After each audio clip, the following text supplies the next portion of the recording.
it has an incredible depth of knowledge on constitutional, common and natural law. He is the founder of Peacekeepers, and the emphasis is on peace, which has assisted many people across the country to use our law, our rights, our power, our sovereignty to successfully challenge those who are abusing it. It enables us to take the responsibility to reclaim our rights through action. Now, Marc often says that we the people have the power, not our government. And it is just about knowing, and it isn't actually just about knowing our rights and our laws. It's embracing the truth of who we are. And from that place, taking action. Because as Marc says, and it's up there, knowledge gives people confidence. And when you see people act, it gives you the courage. So a huge warm welcome to Marc for being here in Stroud with us and passing on some of his knowledge.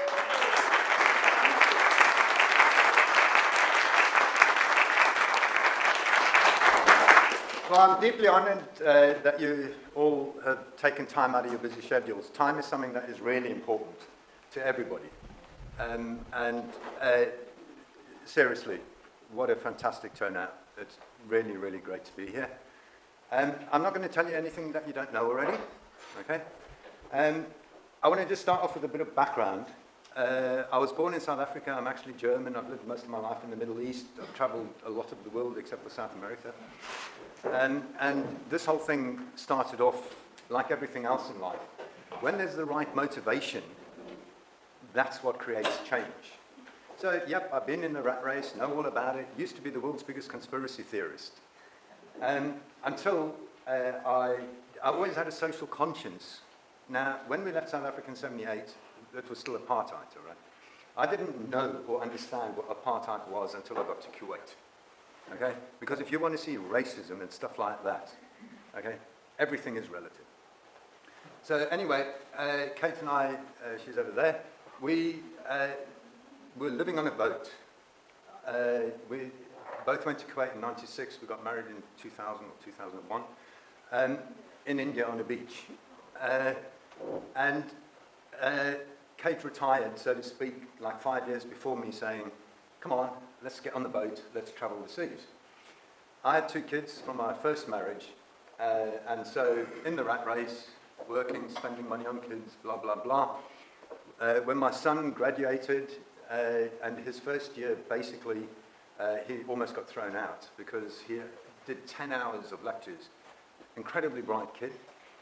My daughter's also incredibly bright. And walked straight into a good job. All of a sudden started saving a bit of money. Then 2 years later, my daughter qualified, walked straight into a good job, and then we were saving money, and then it's like, one of my friends died of a heart attack. He was a month older than me. And the whole realization was then, what on earth am I doing this for? So that's when I started to reevaluate this whole thing. So we went part-time in 2013. We sailed out of Kuwait down to, in fact, it was February. It might have been within a week or so. So like 10 years ago, we sailed out of Kuwait. We went down to Oman.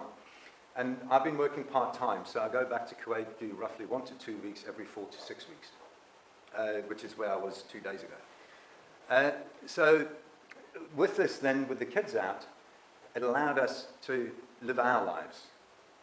So yes, I fully know the rat race. Kate's mum got ill, she came back. We don't have a public pension, and so we invested in a flat in Liverpool in 2012.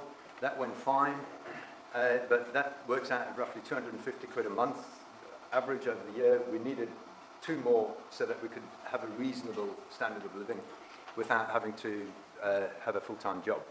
We invested in another property up in Leeds, which was an off-plan property, and that there was a development which was part of a massive government drive, international, targeting specifically Taiwanese, Far Eastern, Chinese, Taiwan, Thailand, all of that money.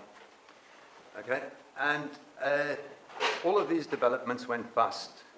And essentially, an estimate that people work on, it's over a £250 million fraud. Big money. This is serious. I was involved in one project. Okay, 2 student buildings renting out to, we paid the money to develop it and rent out the flats. So when they went bust, I thought, You stupid idiots, you owe me money. I paid 50 grand and, my flat or something. So I went after the directors in person. And guess what? In England, you don't do things like that, do you? You English have got some really funny things going on here.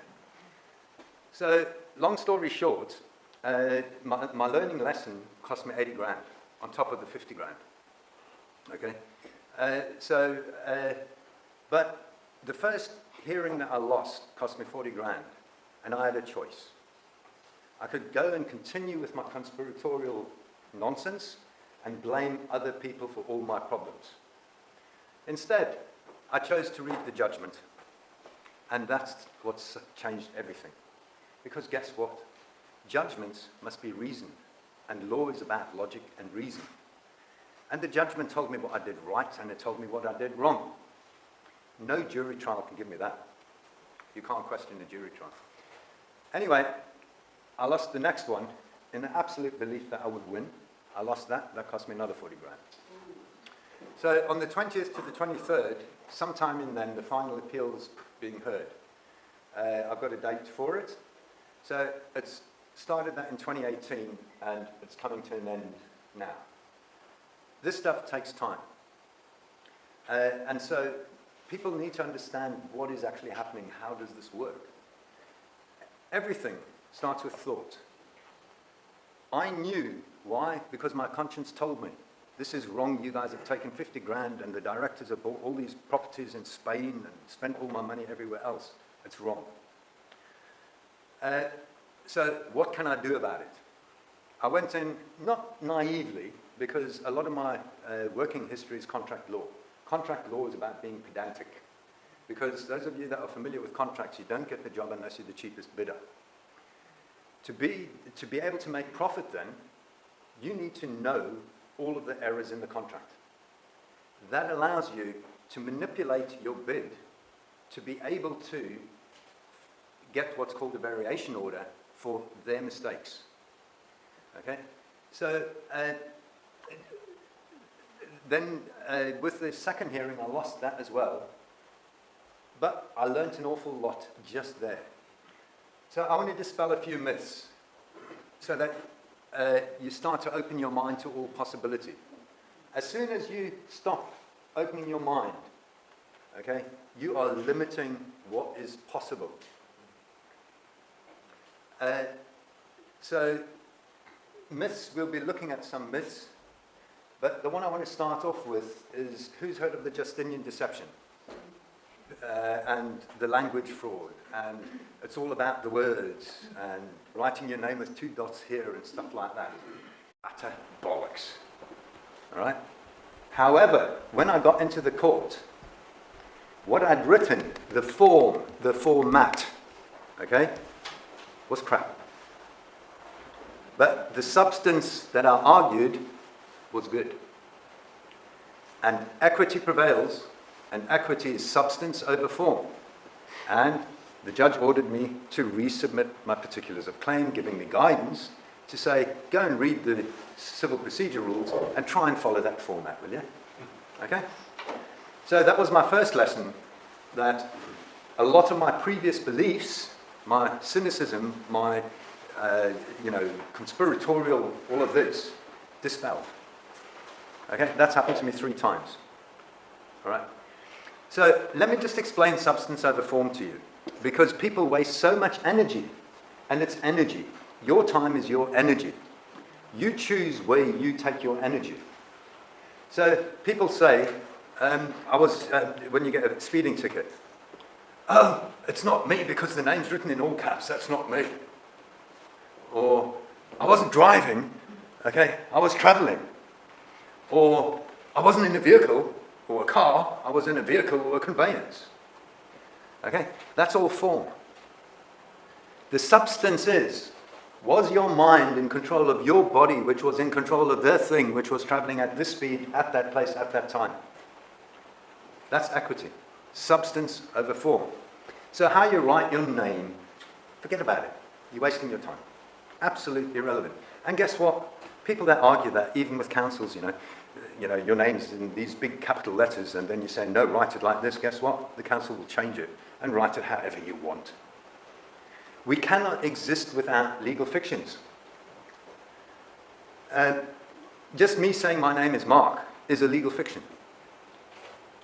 How do we remember one another's telephone numbers or contact one another? Okay? I don't even know Kate's phone number. I know it's 2233, something like that. I know it rhymes, but I don't actually know the rhyme. It took me about 3 years to learn my English mobile number. What we do is we associate a fiction with a number. So everybody programs in a telephone number, but associates it with a name. That's a legal fiction. Essentially, we cannot exist without the use of legal fictions. It would be impossible. So, we'll be talking about a lot of these things because what we need to do is concentrate the energy into productive energy. Okay? So, that's why I say, what I'm going to be talking about, and please interrupt me as we go through it, ask whatever question you like, I'll tell you if it's irrelevant or if I'll cover it later. Okay? So just butt in, because every single thing that I say, I need to be able to stand on it. You need to see and have the confidence that the evidence shows it's true, because then it resonates with you. When it resonates with you, okay, this thing about confidence, once you gain knowledge, you get confident.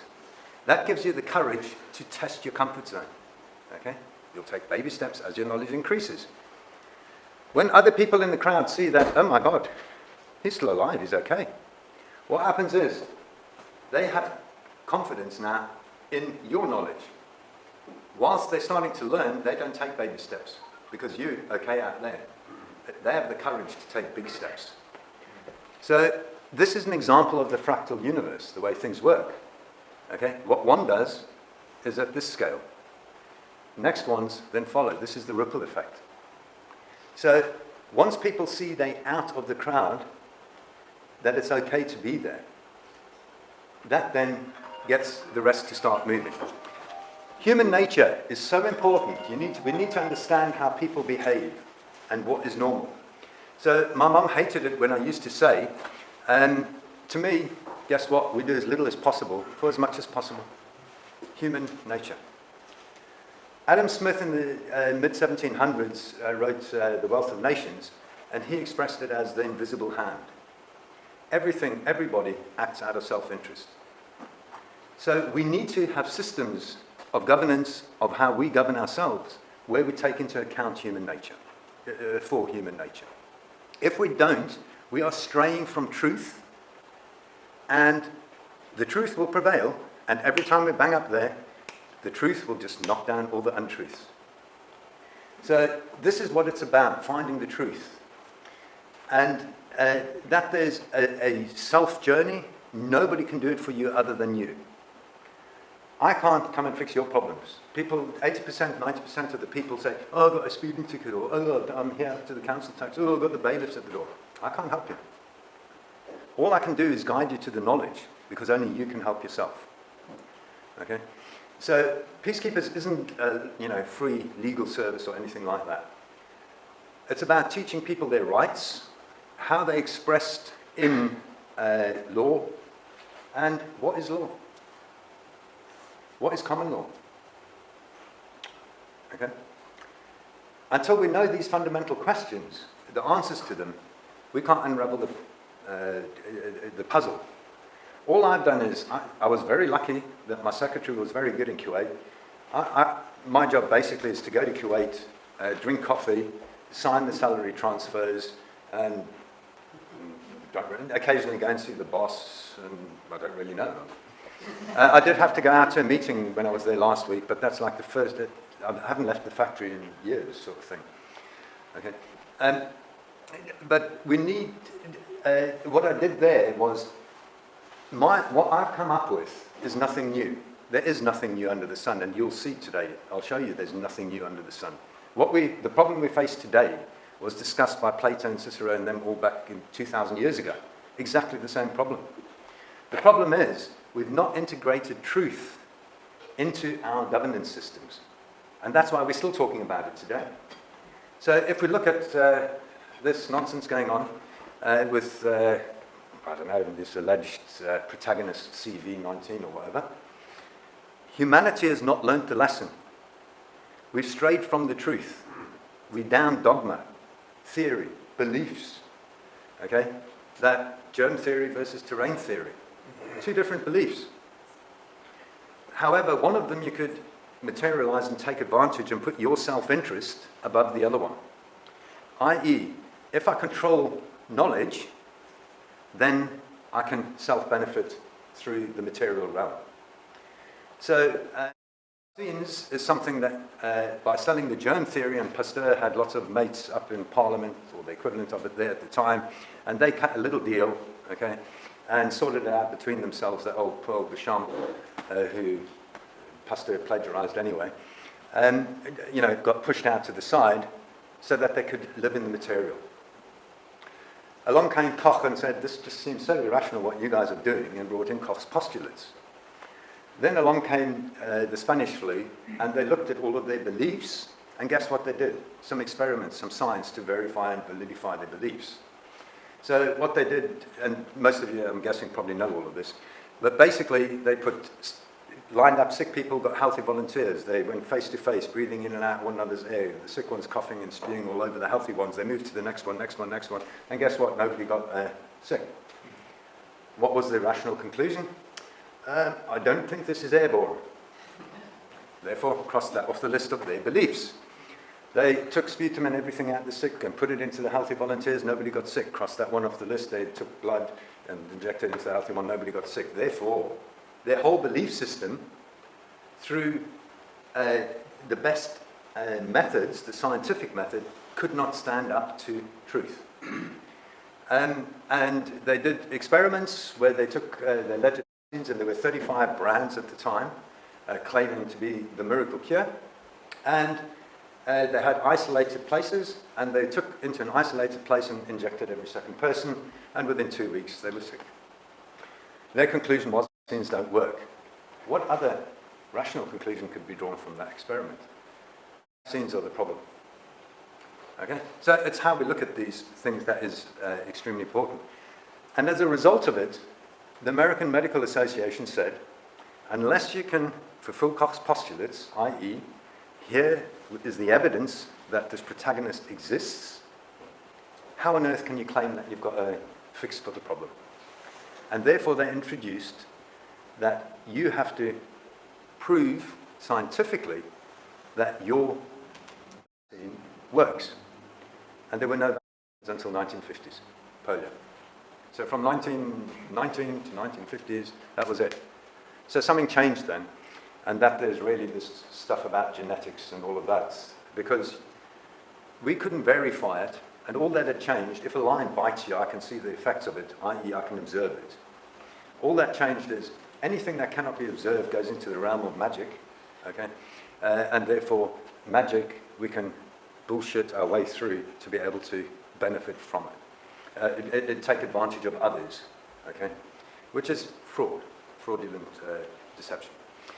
So when we came back, Kate's mum was seriously ill. She died. We bought her brother's share of the house out. Thought quickly we'll redecorate this place, let it out and get back on the boat. Started pulling off the wallpaper, boom, half the plaster came down, old house, rebuilt it, took a while. But got involved with the anti-fracking protests. We were involved in Kirby Misperton in North Yorkshire. Now, I don't know if people have heard of Ian Crane. Yeah. Okay. Amazing guy, learnt a lot, applied knowledge wisely.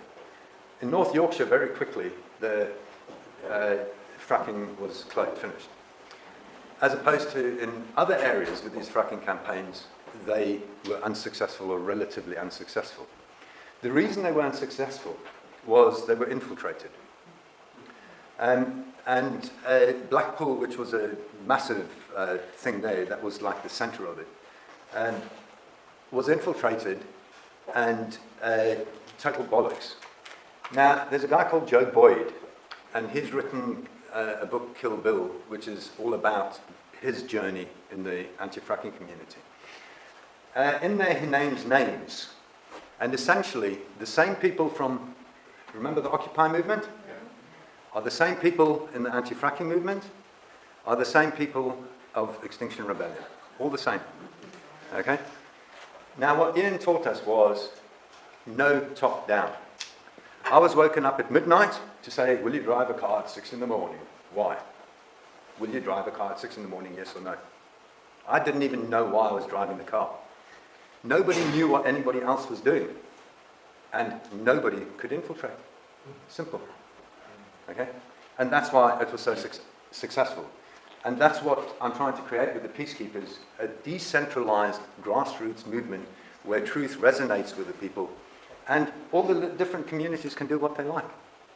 But what we all have in common, and we all have in common, is globally.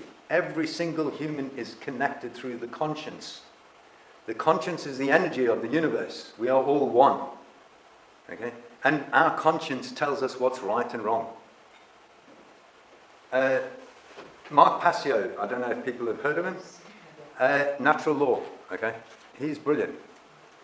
And he is driving home this thing. There's no relative right or relative wrong. There is right or wrong, end of, okay? None of this pussyfooting around, sitting on the fence. Our conscience tells us right from wrong. Natural law is really simple, absolutely simple. Follow your conscience, which dictates right from wrong. So long as you don't knowingly cause another harm. So everybody can do what the hell they like, so long as they followed their due diligence before they act. When somebody comes with better knowledge, they stand on their rights and stop that action.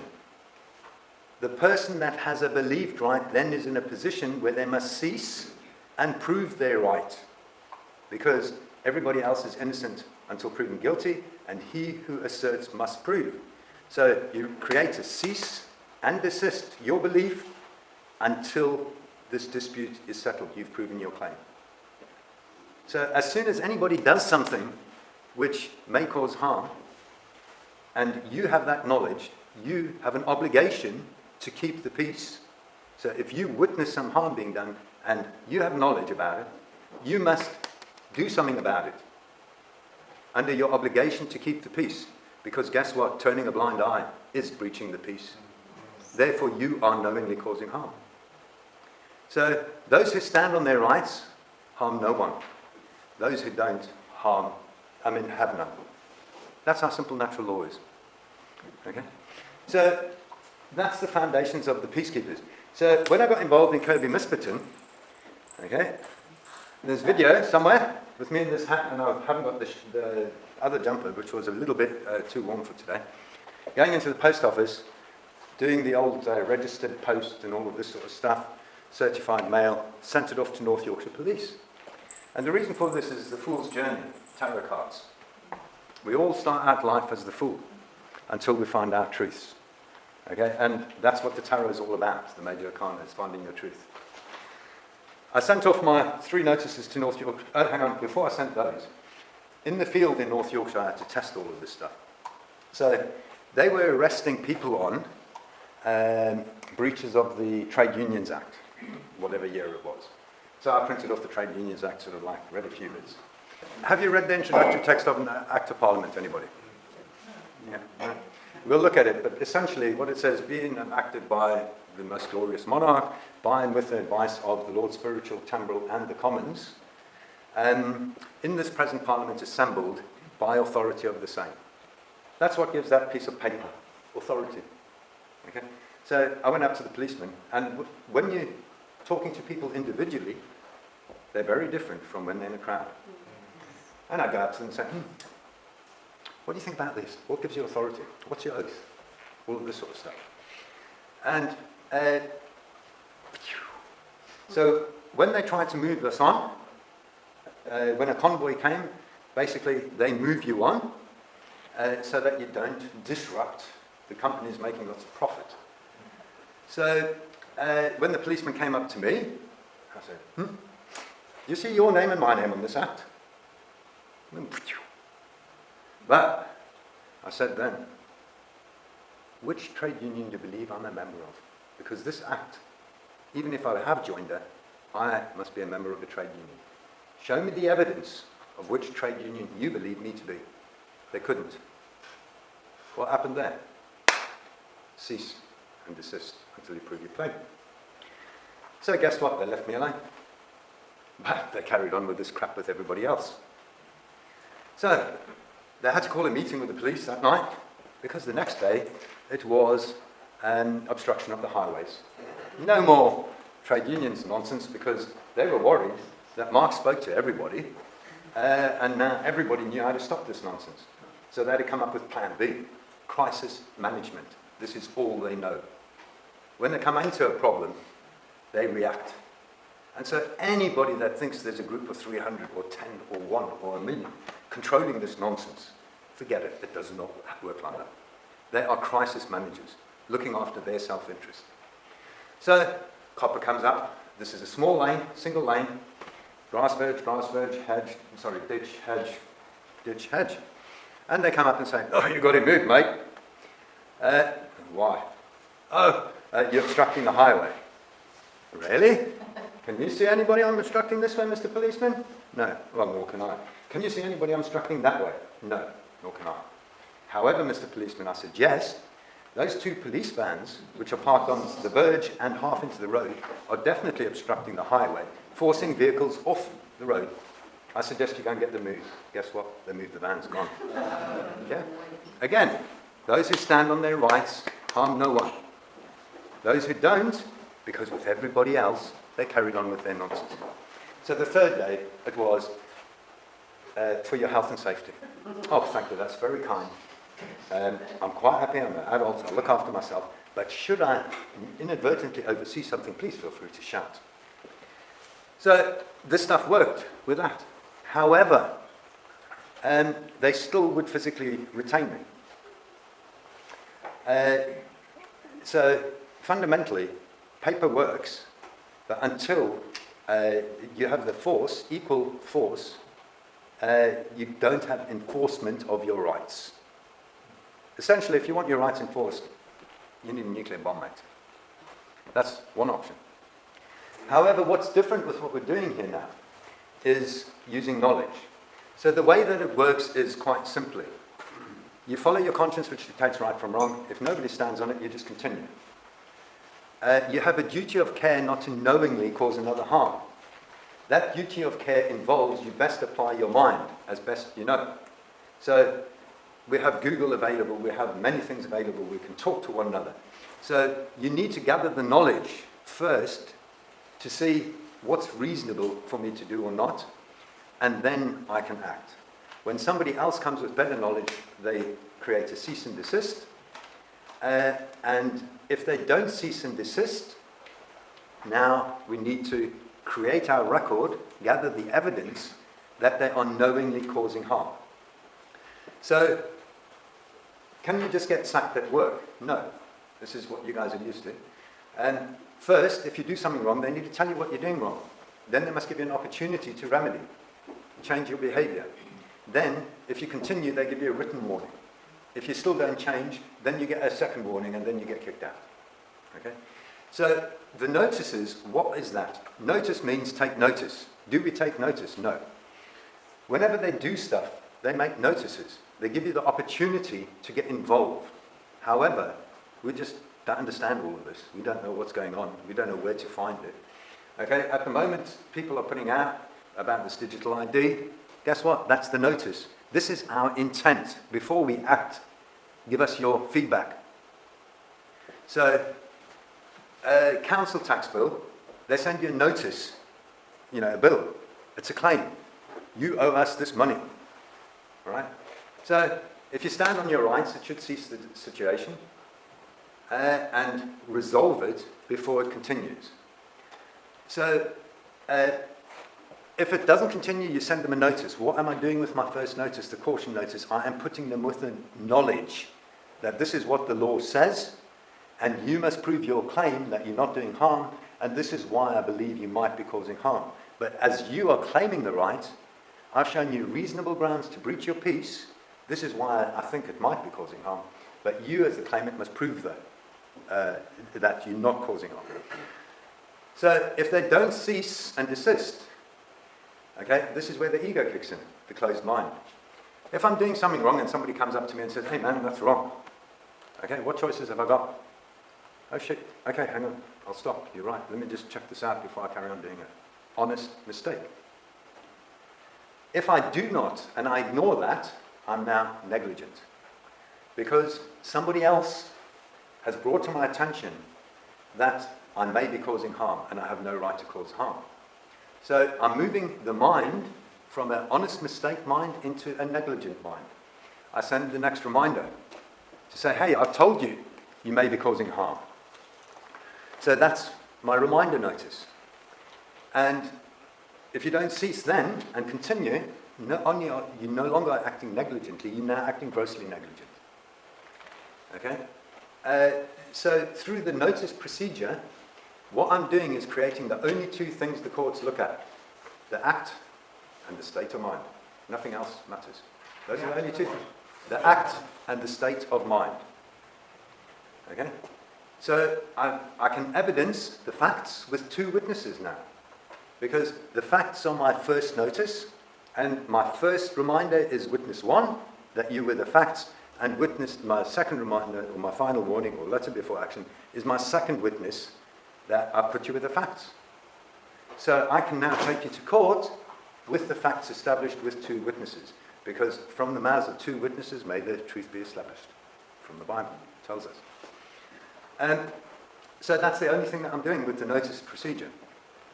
Putting people with knowledge and then moving them into, by creating the evidence, the record, in order to try and get enforcement then in the public courts if I cannot resolve matters in private. Okay? So society should be run, it should be so simple. We should have heaven on earth. So if we look at what happened with Sue down in Land's End, she lives down near Land's End, went for more than 5 miles from her home to for a walk. How dare she? So she drove, and a policeman pulled her up and gave her a fine because she didn't have a reasonable excuse as to why she was more than 5 miles from home going for a walk. What reasonable excuse is equity. Give me a good reason. Okay, i.e., stand on your rights. But if you don't know your rights, you can't give a reasonable excuse. So what happened in Kirby and Misperton, they left me alone in round one, putting me with the knowledge. In accordance with the Trade Unions Act, you can't do what you're doing, or in accordance with the obstruction of the highways, you can't do what you're doing. And what they do is, because they act very honourably, the police, the whole system is very simple. What they do is, they know, because somebody phoned them, that they've got a convoy coming in 15 minutes. So what they do is, oi, you bunch, better move, because there's a convoy coming in 15 minutes. Got a problem with that?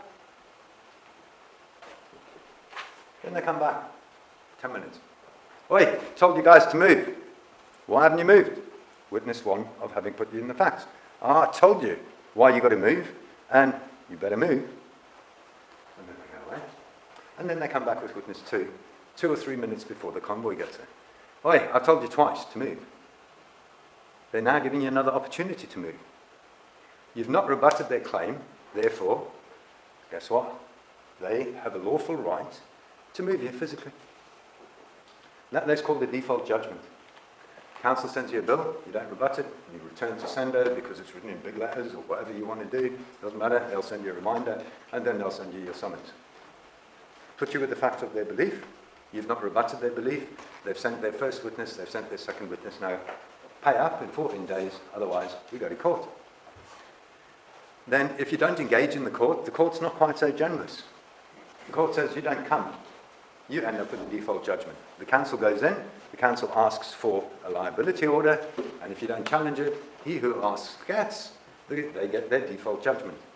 So with the councils getting the default judgments, over 90% of, the liability orders, over 90% of them are because you don't stand on your rights. You end up with the default judgment. You have breached their peace by not responding to their claim. You've dishonoured them. By you not engaging with them, you are acting in dishonour, and therefore now you're breaching their peace. So this nonsense of just return to sender and all of this, eventually they'll catch up with you, won't they, Dijon? How many years? It's a matter of time. That's equity at work. Okay? It's all about honor, good faith, and clean hands.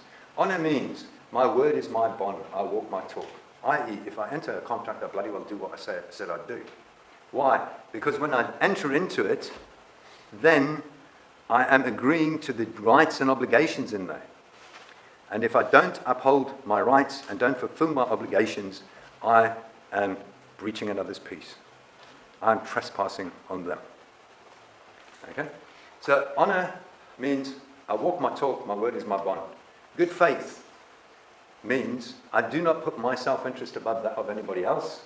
And clean hands means there's no underhand dealings. Okay? And that is the whole basis of common law contract. There needs to be a full disclosure so there can be a meeting of minds without any mental or physical coercion, and then agreeing to the duties, rights, and obligations. And that is what law is. Law, in the context of courts and man-made law, is purely contract law, nothing else. If there is no consent, then there is no obligation. We'll talk about that later, but what I'd like to do is just quickly introduce, if I can work this out. Okay? Truth is the sovereign, not you, not me, not the king, not parliament, but truth. Sovereign means the power to act. So it doesn't matter what you believe, the truth will prevail. It's just a matter of time. So natural law is truth. And it's very, very simple. Truth is always simple. It will prevail in time. It's game over already, okay? If we look at the fractal universe, time, what's happening at the moment, I've already said, 2,000 years ago they were arguing exactly the same argument, basically absolute tyranny and absolute anarchy. Most people don't understand the true meaning of the word anarchy. It does not mean no governance. It means self-governance. I govern myself not to knowingly cause another harm. Self-governance. So 2,000 years they've been debating this nonsense.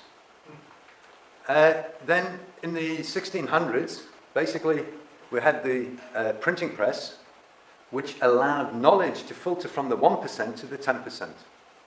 That created the new discussions and thoughts and ideas about human rights.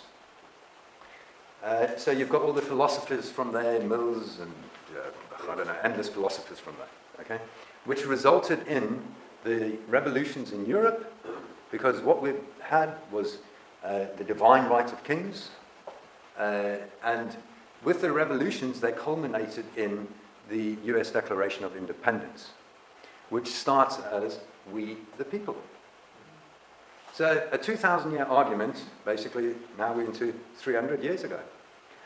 And it's taken us 300 years ago to work out what the thought of we the people, we all equal under the law, nobody's above the law, was expressed in the Declaration of Independence.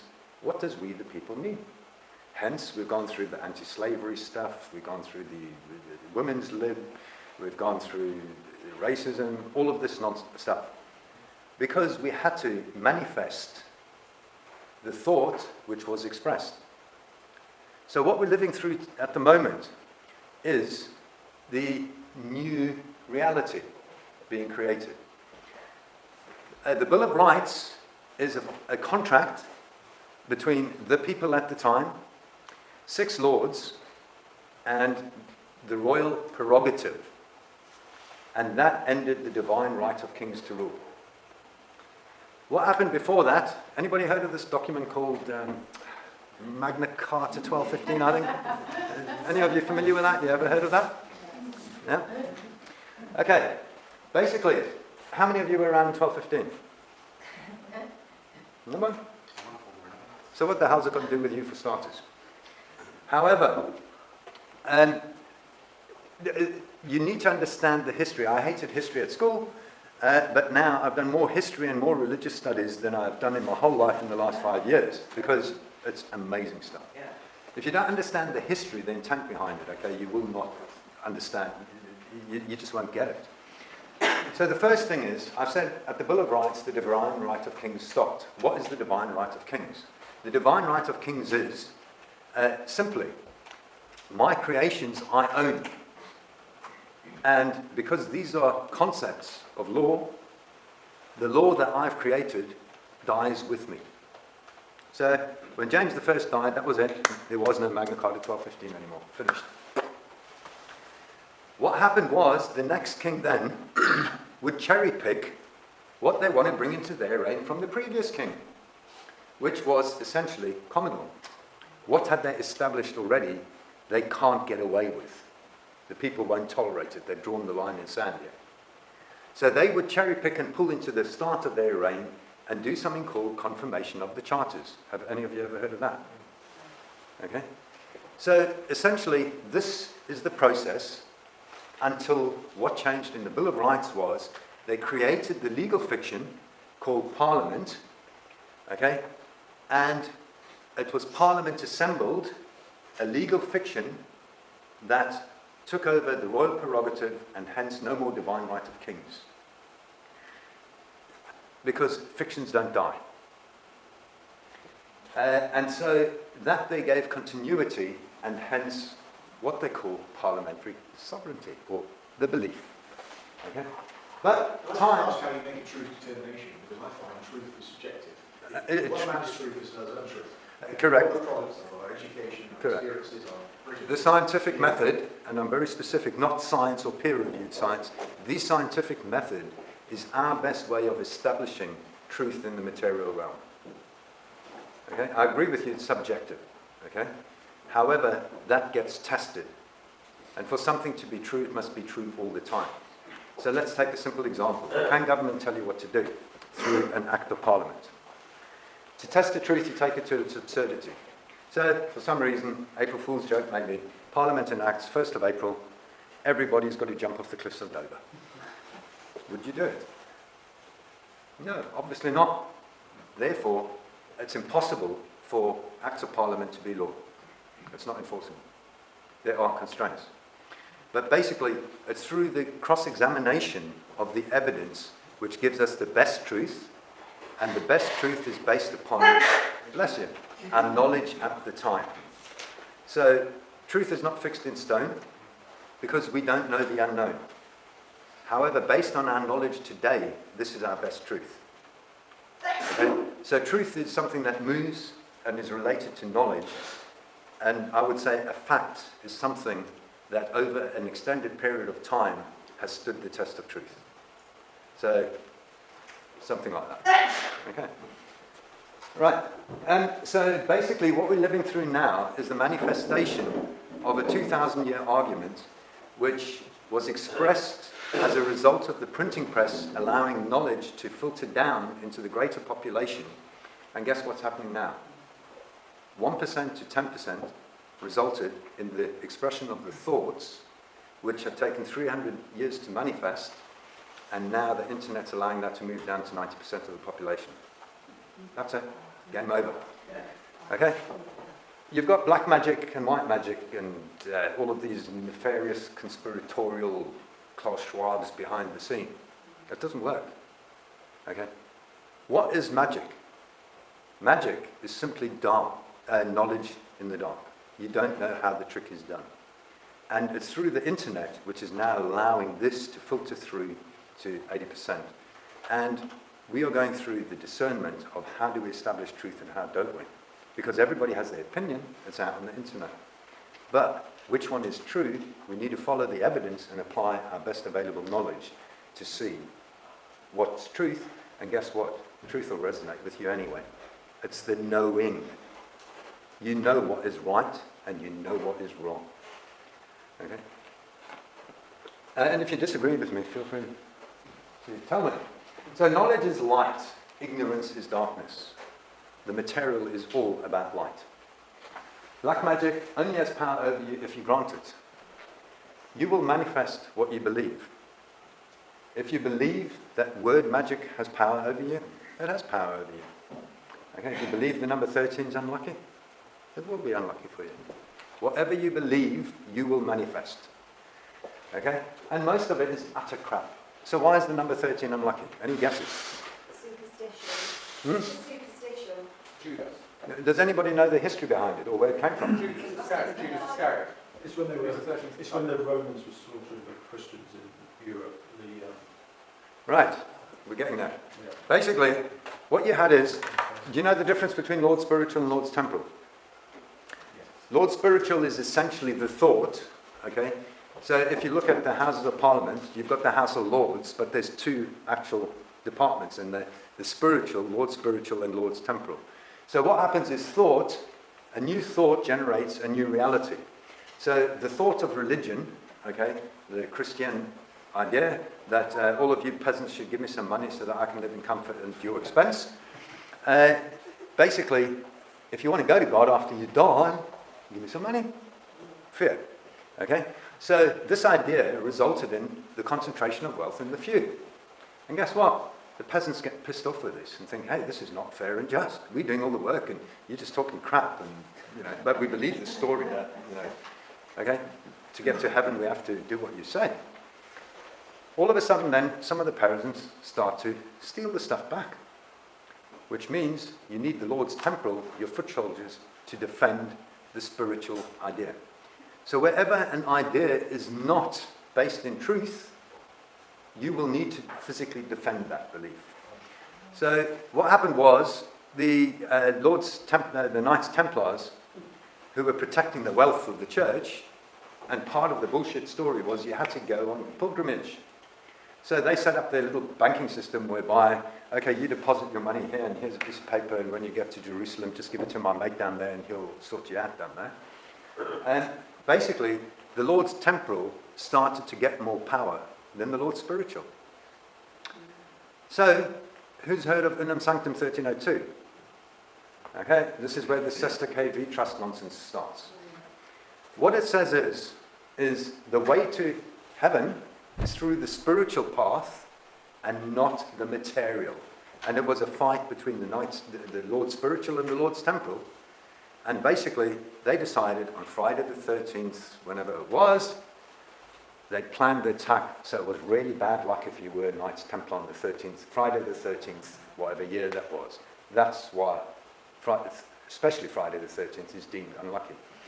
But I don't see many buildings with a gap between the 12th and 14th floor. I don't see many aeroplanes with a gap between 12th and 14th rows. So, come on, let's get real. Okay?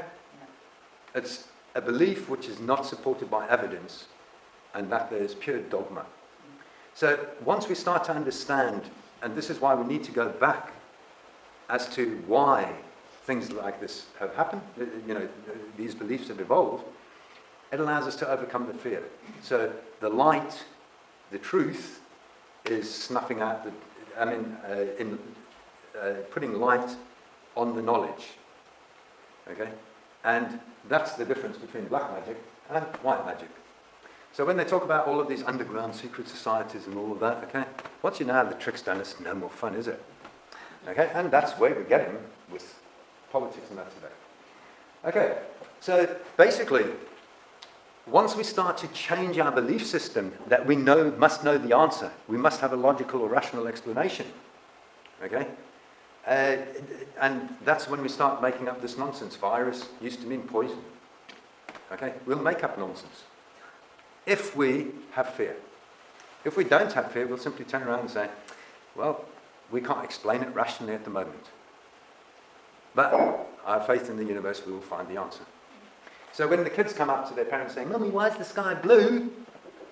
Shut up, go and ask your teacher. Okay? We need to change the way we interact. That's a bloody good question, kid. When you know the answer, come tell me. Or let's go and see if we can find out. Okay? That's the difference. Ego, as opposed to, I'm the parent, I know everything, I'll tell you everything, to equality. Opening our minds. And it starts with us, with the way we bring up our children. We are the problem. So, basically, I want to just play a little video to show you what I'm talking about here. And this is another explanation of the fractal universe. Come on. Why are you not playing? Okay, and explains different time frames. Okay, one time frame, 2, 3, 4, 5, 6, 7, 8, all different time frames, fractal universe. That's you. And there are 13 dominoes. Oh, 13. But unlucky that. It weighs about 100 pounds. And it's more than a meter tall. So look at what you can do. See how it slows down. Okay, that's how powerful each one of us is. Okay, so we need to start learning to direct that positively. And it starts with you. Whoops, wrong button. This is the one that I want. Okay, find your truth. Keep your mind open. Question your truth. Have the courage to test it. If you don't, you will never take those baby steps. Okay? And be the change you want to see. I can't change any of your minds. Only you can. That's your choice. So, what I've put together resulted from 1 hour of other people's work. Would take me 8 to 10 hours to watch. Why? Because every single claim they made, I would write down. And then I would go and research and verify it. What I couldn't verify just got crossed out. So I got left with different pieces from many, many different people's works. And over easily 10 years, okay, I've been down every rabbit hole that's, talked about. And all I did was take all of those little bits, okay? They're different colors of a piece of painting. So with the same base knowledge, all I've done is just draw a new picture. So none of this is my original work, nothing. It's all old hat. Okay? And so once you find your truth, be that truth, because when other people see the change in you, and it's a truth they can resonate and something they want, they will come to you. Okay? That's the law of attraction. This nonsense we're told about opposites, positive and negative, north and south pole, when it resonates, okay, and this is because everything is energy, it's about wave interference. I don't know if you guys or anybody has heard about constructive and destructive wave interference. Basically, you get a wave, a sine wave, and if I've got two sine waves, okay, going like that, the sum of it is always 0. Hence, out of nothing, I can create something through the motion of time of equals and opposites. Hence, speech created the movement of the equals and opposites, and light is this reality. So, if I've got two people on the same frequency, okay, what happens is the total effect is like that, because it's the sum of the energies. And this is me being male-brained, okay? I need everything explained in logic and reason. So to me, it makes absolute sense. So we all have an obligation to keep the peace, because nobody can prove authority from creation, whatever that is to anybody, that they can knowingly cause harm. So that means that is the social contract. So stop turning a blind eye, because that is knowingly causing harm. So once things resonate as truth, that is what creates the change. It's the law of attraction that pulls people together with resonance. You can feel the energies, okay? And you'll feel a different energy by the time we leave today, okay? And that's how creation occurs. That's how we make reality. Thoughts, everything's in the universe. Nothing's new what I'm telling you. It's all here. We all know it. Okay? Have you heard of the monkey effect or whatever it is? They did experiments. What they did with the experiments was they took a bunch of monkeys from the same troop and put some on isolated islands where they could not see or speak or anything together. Within hours, on every single island, they all worked out how to crack coconuts open using the same methods. How is that possible? Once thought is there, it's in the universe. And when you can start to resonate with it, that there is how everything happens. The telescope, invented in Venice and Holland within a matter of days. Microscope. All of these things. Okay? It goes into universe, your thoughts. You put out the energy. And that there will come back, karma. You put out negativity, you will draw negativity into your life. Put out positivity, you will create positive change. You've all heard about affirmations? Yeah? And people sit down and say, I'm going to become a millionaire, I'm going to become a millionaire, I'm going to become a millionaire. This is how affirmations work. Okay? You put out, that then becomes your subconscious behavior. And when it's your subconscious behavior, then all of a sudden you are working in a different mode of exception. How did you learn to walk? You learned to walk by observation. You saw your parents, you eventually learned to roll around, and then they held your fingers, and then you're like, ooh, okay? And then all of a sudden it clicked, subconscious. Do you think how you walk? Do you think how you drive a car? How many left turns did you make on your way here today? You don't know. It's your subconscious, and that works then on exceptions. Okay? So, basically, hopefully I've just shown you a few things which, you know, I hope resonate as truth. And what I've done is, like I say, taken what resonates with me and turned that into the Peacekeeper course. And it's designed in my logic, my reason. Okay? Now, everybody has a different way of learning. I don't know all the answers. I'm not the greatest explainer. I mean, after all, I'm German. There's a guy called Lance. Those of you that haven't seen it, okay, in the light. Lance has taken what I'm doing and putting it in a different language, in different words, explaining the same concepts. Okay? So it's all about spreading it out. So what I want to do is just quickly walk you through the website to show you what's on there. And then I don't know what time's like. We can talk about specific subject, topical things. Okay? And with that then, literally open it up so that I'm here for you. And so make use of me. Anything else you want to talk about? Yeah, just with hindsight, maybe the best way of approaching it if firms try and mandate people to take injection in the Sorry, what? What would be the best approach with your way of doing it? If a firm, Okay, if somebody's trying to say you need a jab, yeah, okay, cool, we'll talk about that. Anything else? Central banking? Yeah, central banking, digital currency. Okay, cool, we'll talk about that. All right, I think that's, and then we'll just see how we get on after that. Okay, so basically, the website, okay, I just want to walk you through because there's a lot of information on there. So it's really, like I say, about learning your rights and learning how to enforce them in a non-violent way. Now, do bullies give up their ill-gotten gains easily, voluntarily? Okay? So what is different? Okay, we've been through bloody revolutions. We've been through silent revolutions, or attempts of it, you know. What is different this time is with knowledge, we're doing one simple thing. We're reflecting back the existing energy upon its source. And because it's not based in truth, that will destroy itself. No empire has survived. They all die from their own internal arrogance. And today is no different. So it's about learning our rights, where do they come from, and questioning whether they are actually true or not. And most people won't like me saying this, but guess what?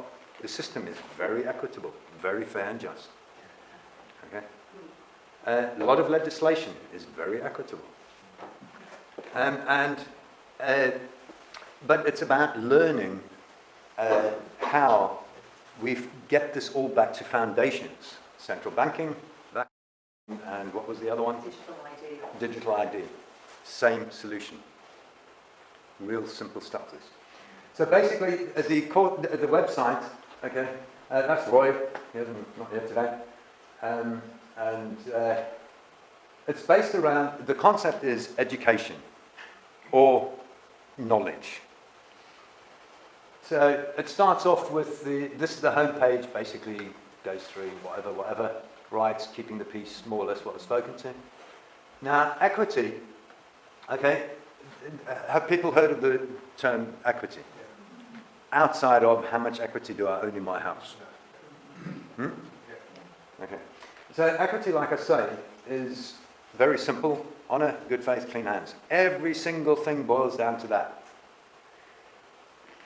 So in equity, Brian's put together a few nice little things on it.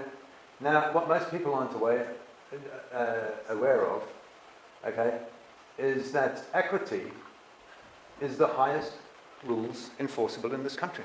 Did you know that? Equity supersedes everything. So why do we want to live in common law or anything else? Let's just live in equity.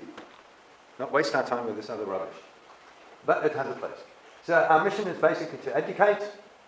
I'm not sure what Brian's put down with videos. But what you need to do is just... hang on, what's this? Okay, latest videos. We've got a YouTube channel. Try and keep people up to date.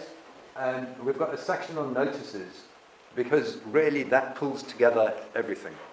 It's all about notices, putting people with knowledge, gathering your evidence, and creating your record.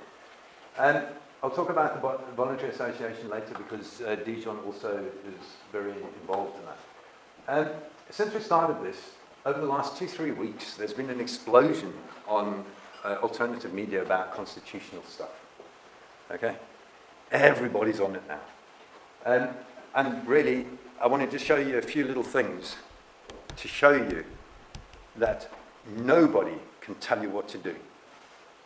The government has zero power, lawful power over you, and the whole system is simply your belief system, and they have the monopoly on the use of violence. That's it. That's all they got. So once you lose the fear, that there changes the whole ball game. So I will talk a bit about the Constitution, because that's very topical and a very hot thing now. In the No Council, we started the knock-knock, prove my obligation, council tax withholding. And I want to explain again there so that people understand how thoughts get expressed and then manifested, because things are moving very fast there now. So basically, you simply just enroll. That there opens then your courses, and let me just log in. The courses, right, start with, there's some different courses, okay, but on mine I've got access to even the old courses which aren't available anymore, they've been restructured, okay. But basically, the courses start with the fundamentals. So we need to build on a solid foundation. Then it goes on to know yourself. If you don't know your power, where your rights are, how they are protected, okay, then you're just not going to get anywhere. So it's about sorting out this thing. People go into, say, into courts, I stand under the common law, I'm the living man, I'm the living woman, I'm this, I'm that, blah, blah, blah. Okay, guess what you're doing? You're really making yourself look like an absolute idiot, and you're pissing them off. And you really think that you're going to get a fair judgment in that. You're not.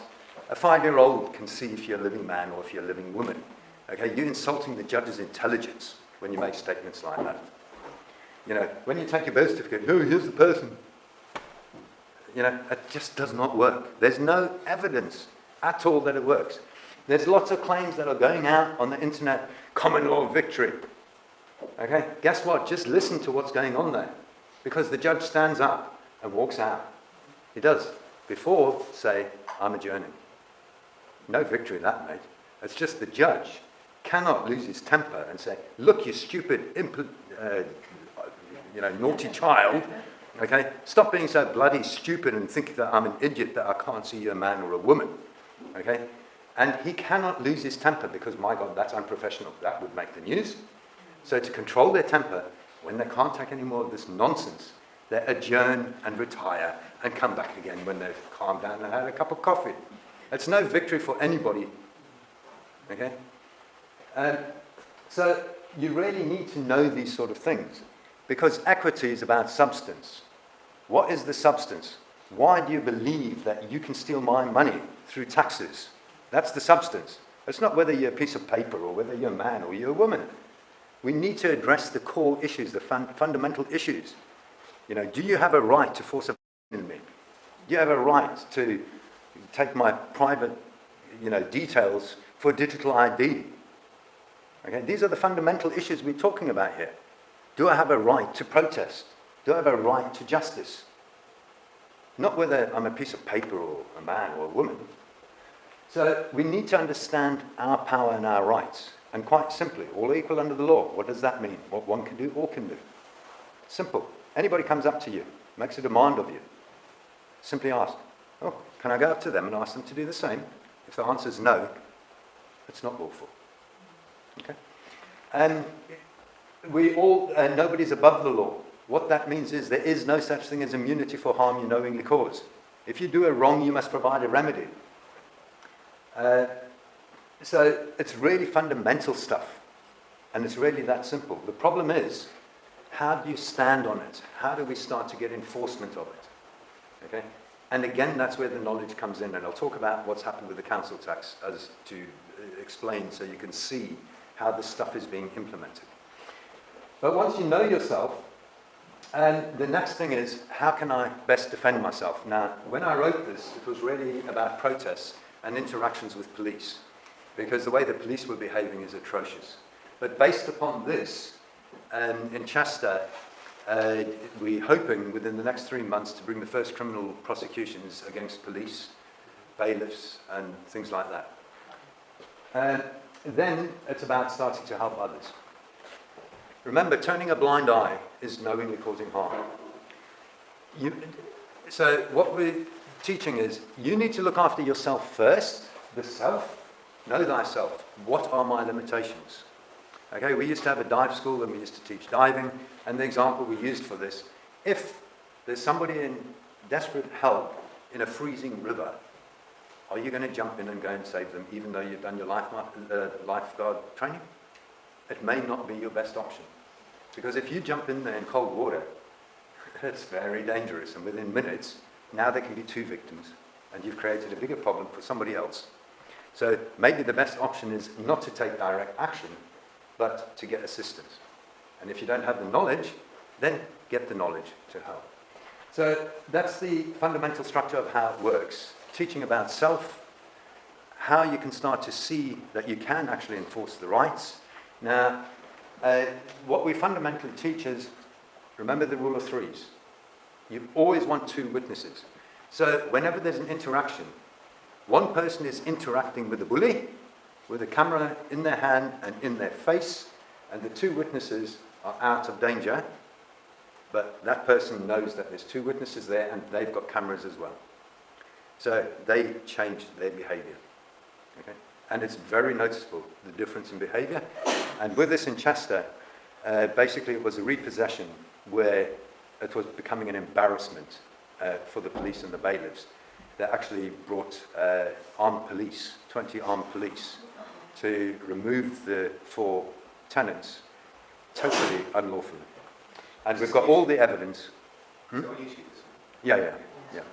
And last week we actually got an injunction to to stay the possession order on another property. So we're starting to learn our way around all of this. So from that, then I've got the put in the court the dispute resolution. Okay, I've explained already roughly the 3 notices. That goes into depth. Everything's merely a claim, a belief. Okay, and legislation is nothing more than that. It's a belief. It's a claim. Okay, it's how it goes through the courts. That's where law is created. Government creates no law. They can't. They have no power. If I can't create a law, they can't. That's how simple it is. And so this goes through really, and that is important because when we're going to court, and this is what's different with what's happening now and what we do. Okay, everybody else says, oh, you're going into their den or whatever, and their private things, and all of this stuff. Utter rubbish. Okay, and we can explore more than that depending on time. But you must have evidence to either defend yourself or be able to bring a claim, and that's what the 3 notices are about. Then we've just brought out the court auditor course last year, and that there is really to give people an understanding of how public dispute resolution should work, okay? And that allows you then, with the record you've prepared, to go into the courts to get public dispute resolution. So that's the courses. And then what we've got is BVA, by voluntary association, and Bijan will talk a bit about it. But what we're trying to do here, just to try and show you, so you get some idea, it's a decentralized way of people to connect. It's purely directed at the common issue is the rule of law. To reach a common understanding of what that means and to make an agreement with one another that that's how we'll behave, i.e. we voluntarily contract ourselves to act in honour, which means my word is my bond, in good faith, which means I don't put my self-interest above that of anybody else, and with clean hands I do everything openly, honestly and transparently, i.e. we get a contract between us that when we interact, this is what we can expect. So it's a population-based model, because religion and nationalism are the 2 biggest killers known to mankind, so it's time we stopped using that nonsense. So that basically is how the globe breaks down. So for instance, Asia being the biggest continent, they've got 2, 4, 6 facilitators, so basically Asia's got roughly half the global population. Then if we just look at Europe, so it breaks it down then into countries. Europe has got 1 facilitator, and I've only broken down Europe, but there's Europe broken down. So what we've got is, inside Europe we've got 10 subgroups, again based on population. So the UK is broken down, basically England and Wales, it's roughly 60 million people that have a country equivalent. So Scotland, Ireland, Iceland, Sweden, Norway, Denmark, Benelux is a separate group.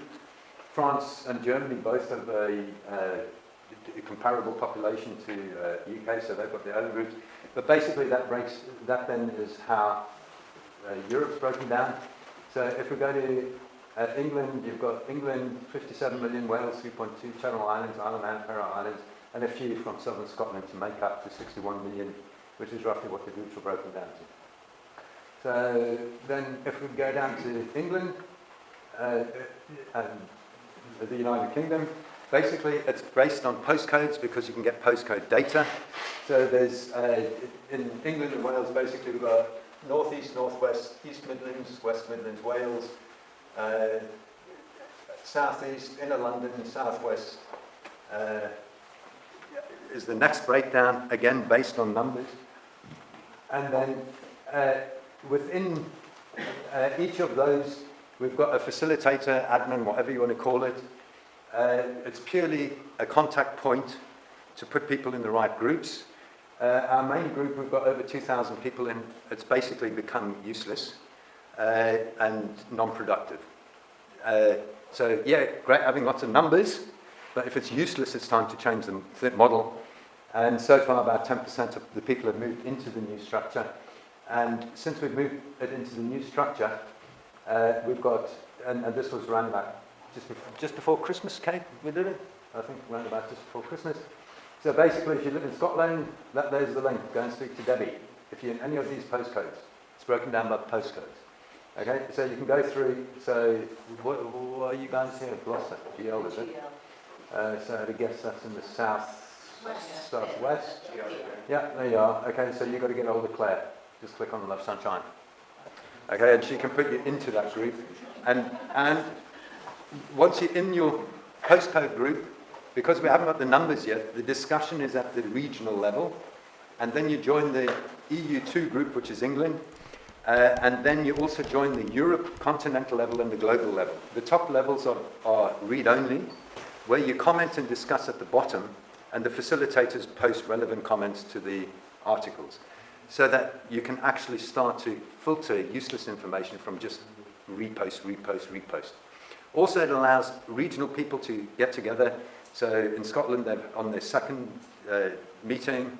Northeast, they've got they've had one meeting, and they've had two more localized meetings. People are now starting to actually action. That's what I'm interested in. Talkers, we've got plenty. Okay, plenty talkers. But the change is massive.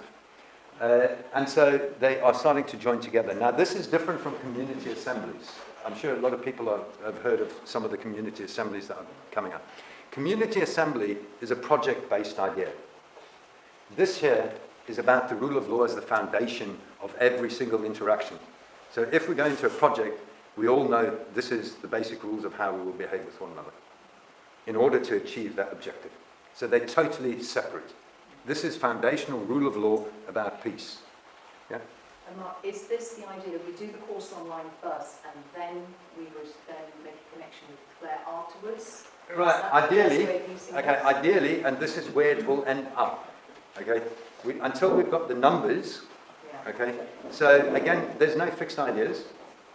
The concept is, you literally, I agree with the fundamental principles, and they outlined a very simple constitution, if that's what you want to call it. Honour, good faith, clean hands, essentially. But once the numbers grow, what will happen is only 10% of people will be active. The other 90%, you don't have to waste your time with them. Actually, we're getting 20%, which is better, but that's already because it's focused. Okay. So, but even within that focus group, I would normally just expect 10%. But it's, like I said, I'm happy it's more than that. And so it's about getting people connected, because this is a whole new concept.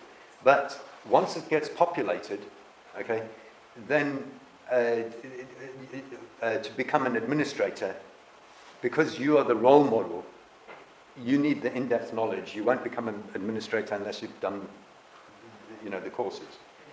But again, it's up to people what they want. It's not up to me to say what you do. We all have free will. Okay?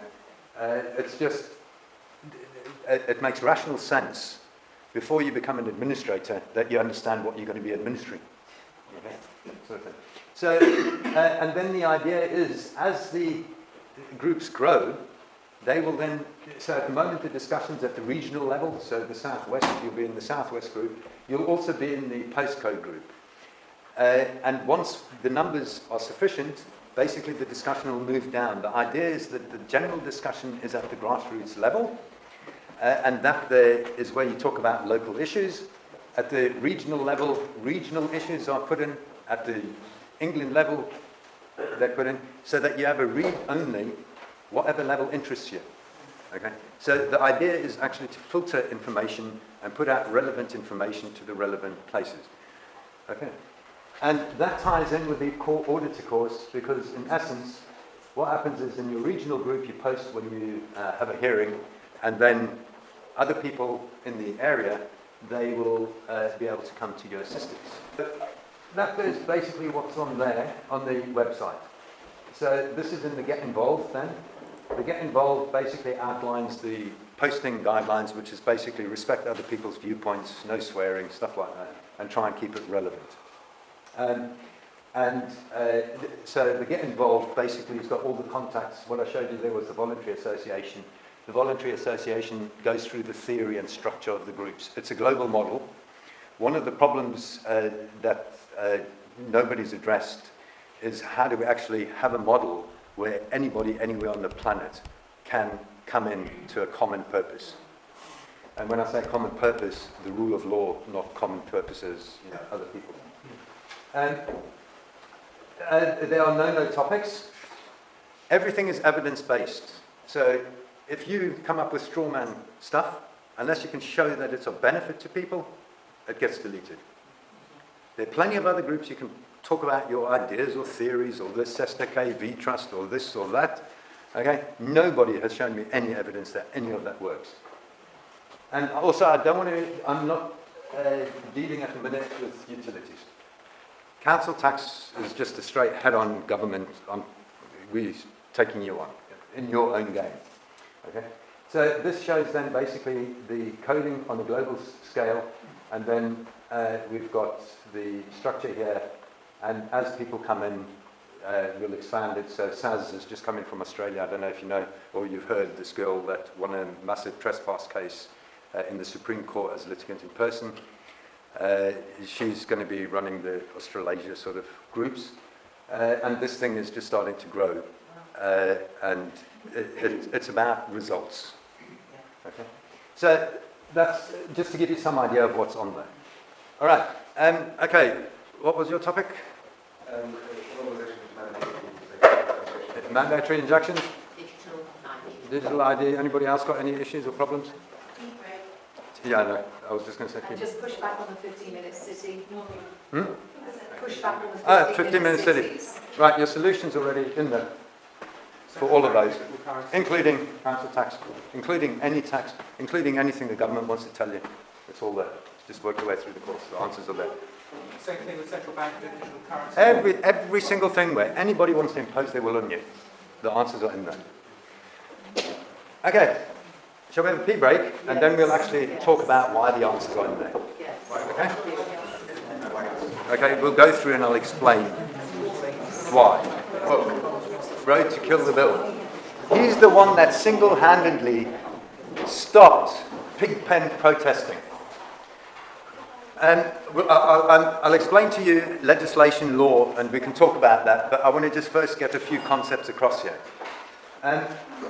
Common law is actually common law precedent.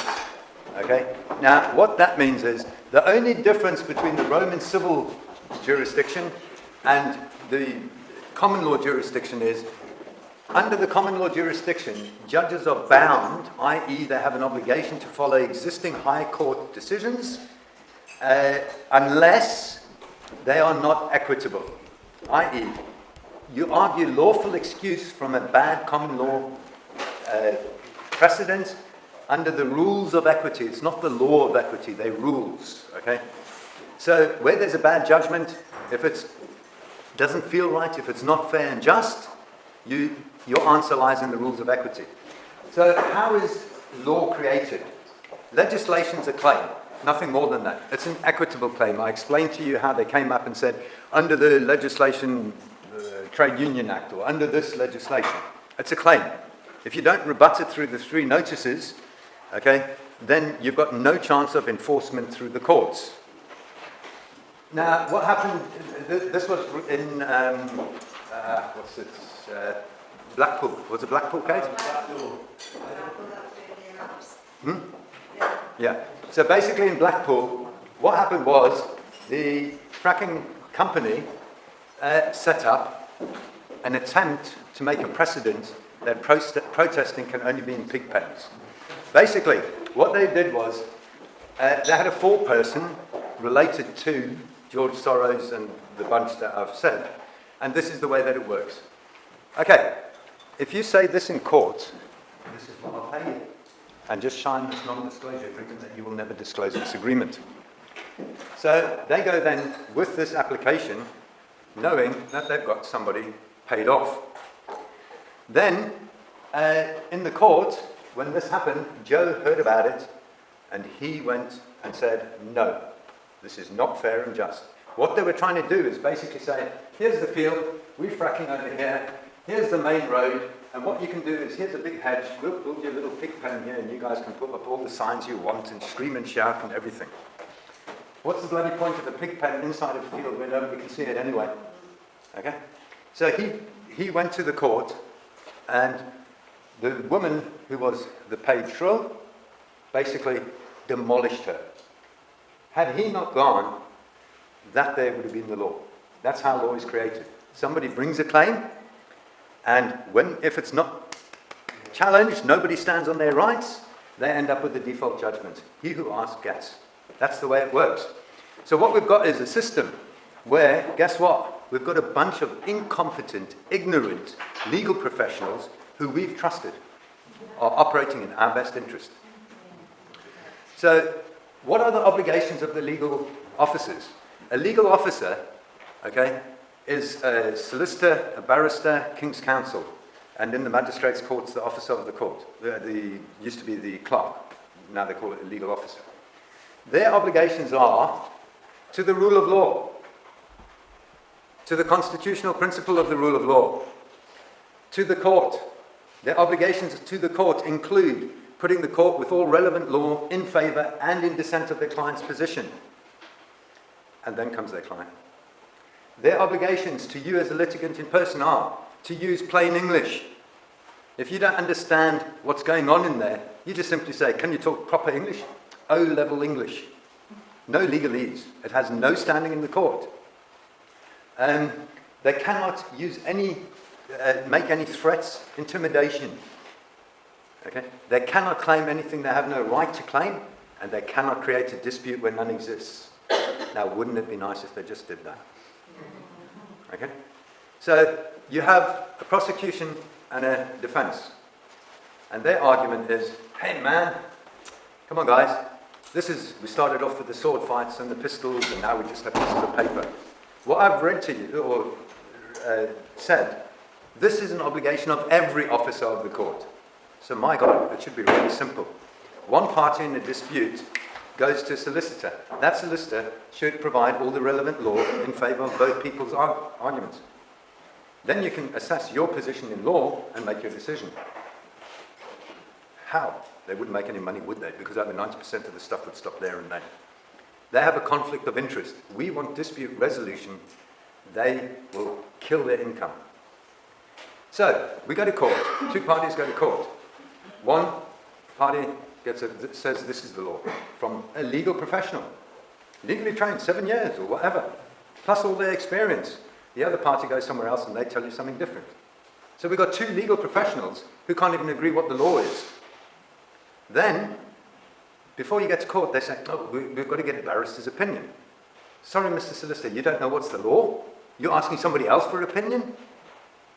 So now we've got 4 opinions, 2 barristers and 2 solicitors, and they don't even agree on what the law is. Insane. Absolutely insane. Okay? The reason is, jack of all trades, master of none, is better than master of one.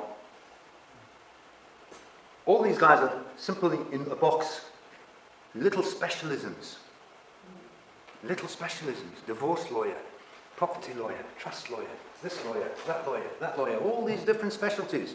But nobody understands the foundations upon that specialty. And that's the rules of equity. Okay?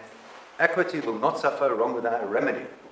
Whether you want to call the wrong a breach of contract, or physical harm, or theft, or fraud, or whatever, it makes no difference. Plain English, harm, describe it in your own words. Okay? Because equity is substance over form. So I just want to show you, so this is the book that Joe wrote, which I was talking about earlier. Somebody asked for it. He actually names the names of George Soros' bunch in there. And they've not sued him, because they can't. Because it's truth. Right, legislation.gov. This here is where you get all current statute law. What is statute law? Statute law is exactly that, statute law. It's a specific type of law. Okay? And I'll show you, I just want to show you the basis of this whole thing and why it's utter bollocks that they can tell you what to do by their own rules. So we've told common law precedence is one thing, and that's created in the court following the resolution of a dispute in public. So that's why it's public law. So here's something called, when I brought out my first version, it was nice and easy, but then they had to make it more complicated and change the links so that my links don't work anymore. These guys are following what we're doing. And I'll show you many examples of this, if you want. Okay, there's something here called finding your way around legislation, understanding legislation. So if we just go into understanding legislation, okay, what it does is, now let me just control this. So what website is this on? Legislation.gov.uk. Okay. So this is their website. Okay. So this is what I mean about we need to start looking at evidence. Okay.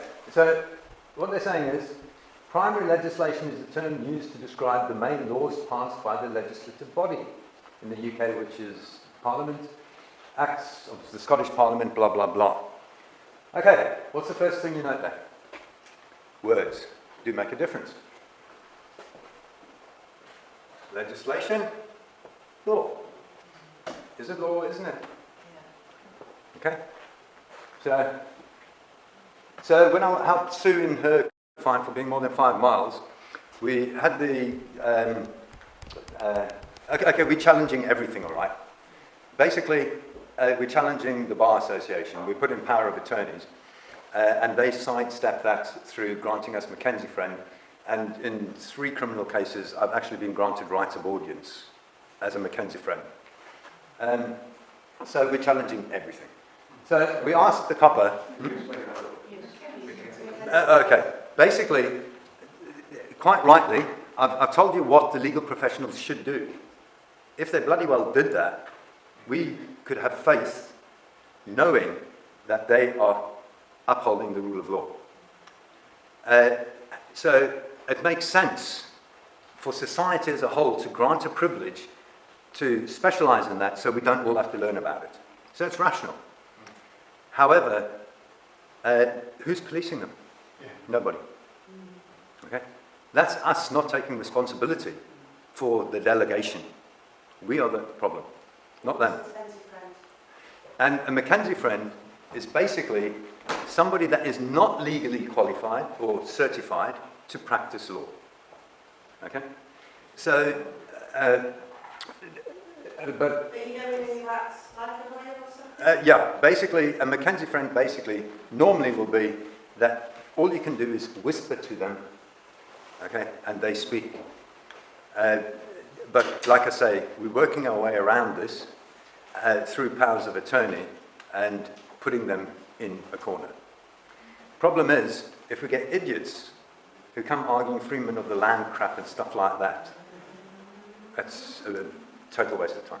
Can't the Mackenzie Friend cross-question? Very rarely will they allow them even to speak, and even rarer that you can cross-examine witnesses. This is, I don't know of anybody else as a Mackenzie Friend that's been granted not only the right to speak, but to cross-examine. Okay, so we're making steps in that. Okay? But the power of attorney is just the way that some power of attorney. No, what I'm saying is, if I want you to speak on my behalf, okay, I authorize you in this case to speak on my behalf. Very clear, specific. So just Yeah, when you hire a solicitor, you sign a power of attorney. Same thing.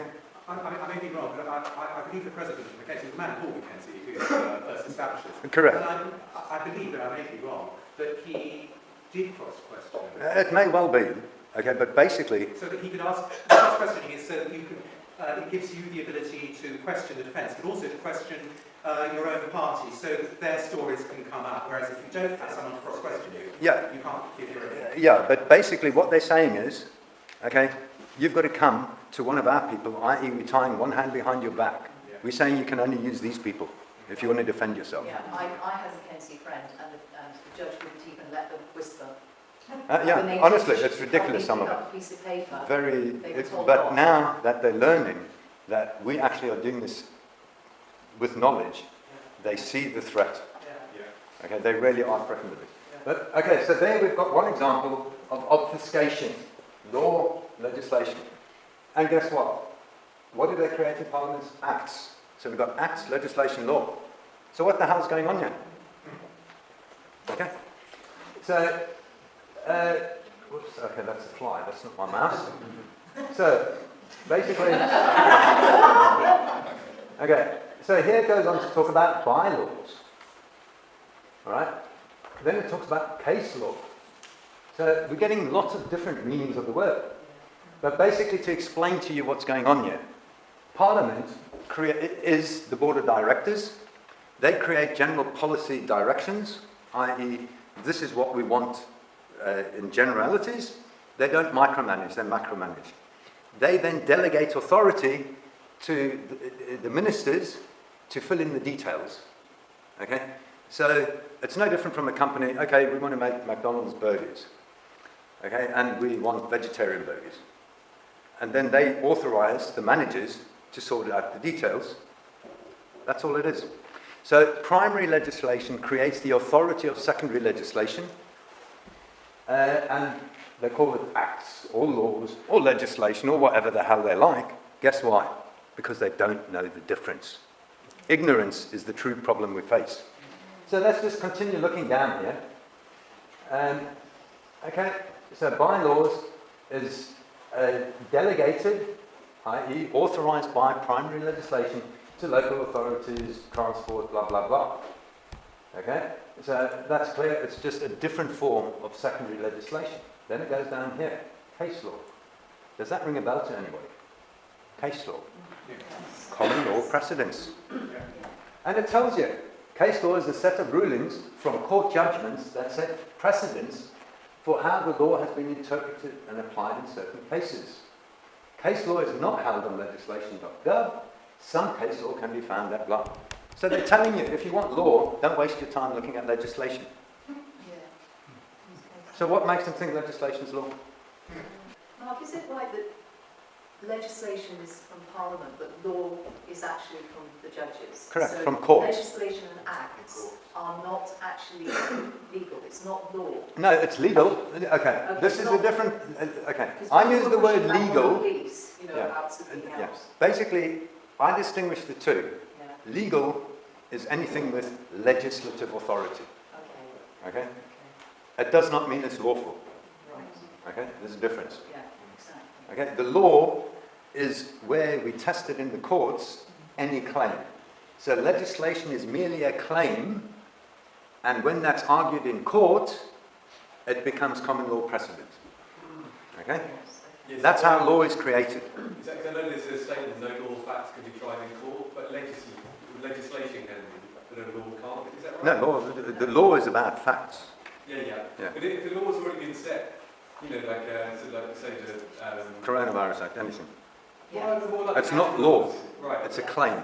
Right. It's an equitable claim. Right. Okay, and this is what people need to understand. Everything is equity. What they're saying is, we believe we have the right, the lawful right, because they're only human beings like you and me, to make this claim that blah, blah, blah, blah. If you speed, I can do this, or whatever. It's a claim.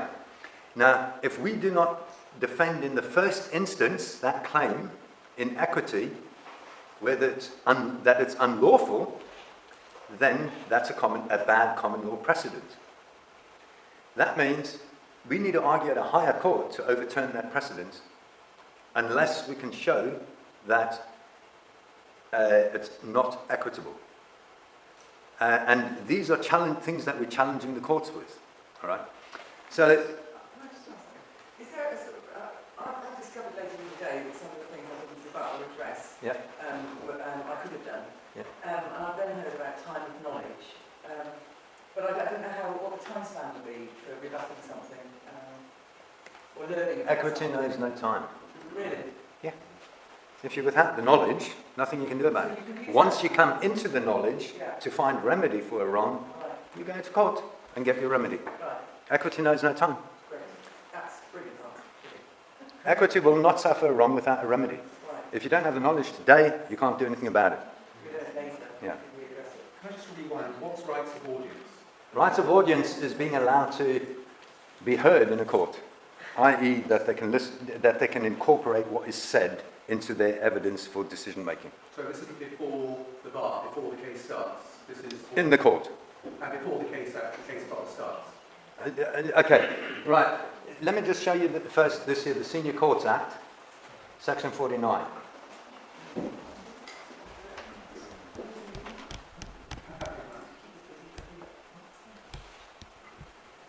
Okay, because what I want to show you is by their own admission, equity is supreme. Okay? This is not my opinion, and this is the other thing. In the manual, everything's referenced to links to source so you can satisfy yourself as to the validity of what I'm saying. And every page has comments. And if there's something wrong on the website, it's up to you guys to point it out so that we can put out the best available information for people. That's what we need, the best information, and we need to share it. So what it says here, Section 49, law and equity. Now what happened was in 1615, people, have you heard of the Chancery Courts? Yes. And you heard of the Courts of Common Pleas or Common Law Courts? Okay, basically, the Chancery Courts were you pled to the king's conscience when you felt there was an injustice, i.e. equity, conscience. Then the common law courts were where, common law essentially is all about property claims, contract. So if there was a bad contract and you felt justice wasn't deserved, you pled then into the chancery to get the king to override the existing bad common law precedents. Okay? So therefore you argue lawful excuse from an existing common law precedence under the rules of equity that is not fair and just. And so in 1615, what happened was essentially most equity is the result of inheritance where kiddies are arguing it's not fair and just. So the rich kids basically were in the chancery fighting over their inheritances. But one got, the Earl of Oxford case 1615, one kid got a common law judgment saying you've won, and one had a chancery judgment saying you've won. So there was a conflict. So the king at the time decided that in the event of a conflict between the rules of equity and the common law, the rules of equity prevail. Conscience is above the form of law. Obvious. Rational.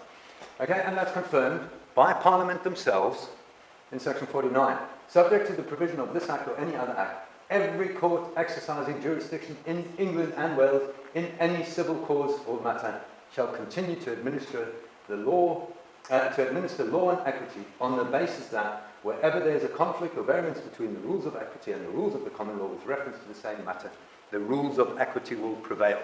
So this isn't Mark telling you, okay? This is Parliament saying in every court in England and Wales, equity is it. That's where we need to stand. And that's what we need to do, is force the court or move the court to uphold the law. The law was expressed in the Earl of Oxford case. That set the precedent. The problem is, this is the Senior Courts Act. The senior courts are Crown Court, High Court and Appeal Court.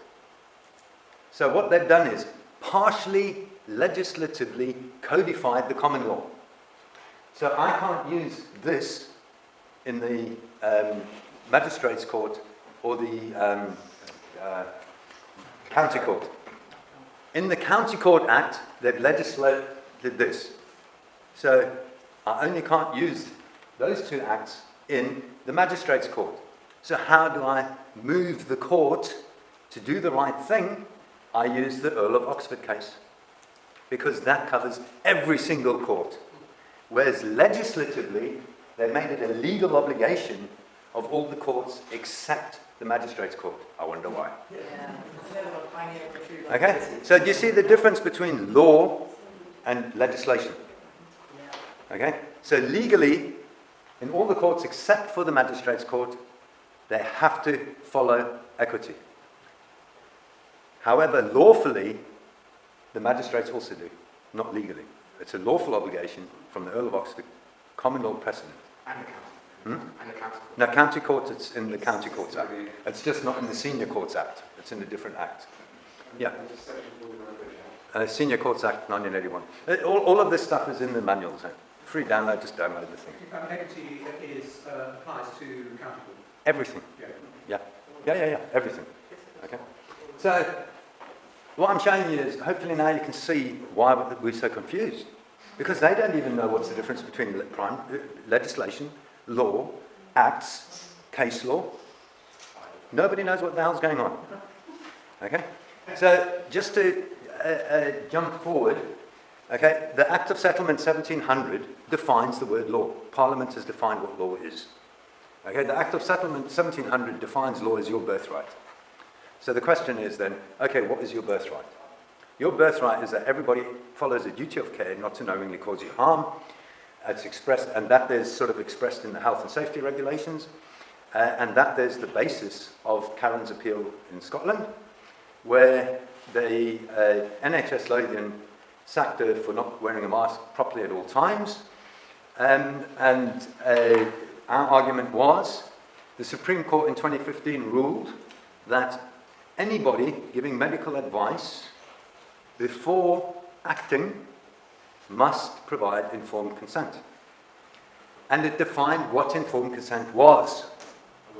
So our argument was very simple, They made a risk assessment, and they have not met the lawful requirements of informed consent as set out in Montgomery versus Montgomery in 2015. Therefore, the dismissal is unfair. So in a 30-odd page judgment, he ruled against Karen, which we appealed. The appeal, then we said, hey mate, you're wrong. We appealed the rejection of the permission to appeal. We had a 2-hour sitting where I was cross-examined, because in the tribunals you don't need to use a legal representative, and Karen granted me to represent her. For 2 hours I was cross-examined by Lord Stewart, and he agreed that we had lawful excuse, we had the right to appeal. Now what he did was, he overturned his boss's decision. His boss said no. Okay? So I know that we've won that case, because he would not have given us the permission and go against his boss unless he knew. He needed to satisfy himself that I could argue this case and win. I've got a reasonable chance of winning. Okay? So that's in the Employment Appeal Tribunal, based upon the rule of law, the principle of law of informed consent, which stems out of every person's duty of care. That's it. That's the case. They failed to uphold their duty of care to the employee. Okay? So that's one case that's been going on for nearly over a year and a half. Cases take a long time. So we just got a few, well, at the beginning of this week, we actually got the written confirmation of the permission that we've overturned the last one. And what we've got going about is a parents who split up, where the father wants the kids vaccinated, the mother doesn't.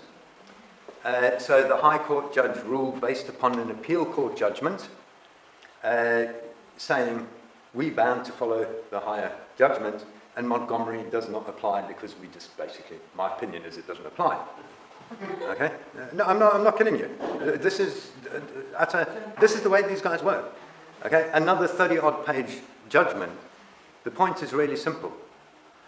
Does the information put out by government meet the lawful obligations as set out in Montgomery versus Lanarkshire 2015? And it doesn't. It's a simple judgment.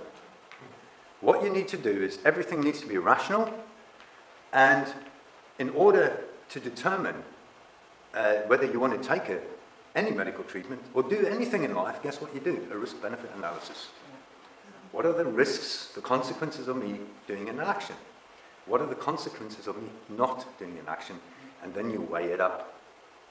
Okay? So, if you want to take a COVID, yeah? Could you just, it's Montgomery v. who? Lanarkshire.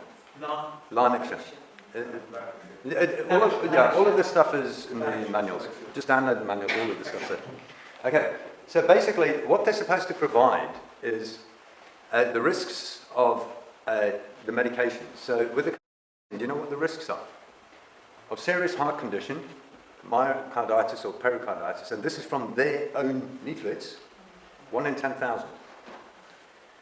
Okay, per jab. You take your first jab, 1 in 10,000. You take a second one, now it's down 1 in 5,000. You take the third one, that's 1 in 2,500. Fourth one, 1 in 1,250. Okay, and you wonder why we're getting all of this? Okay, so what are the risks of if I get getting myocarditis? I have no idea. I can't find this information. Okay, what are the risks though? Even if I don't get, we need to lay all of this out. That's what Montgomery says. Why? Without that, we cannot make an informed decision. So we appealed the judgment, and the judge knew we were going to appeal. This happened just before Christmas.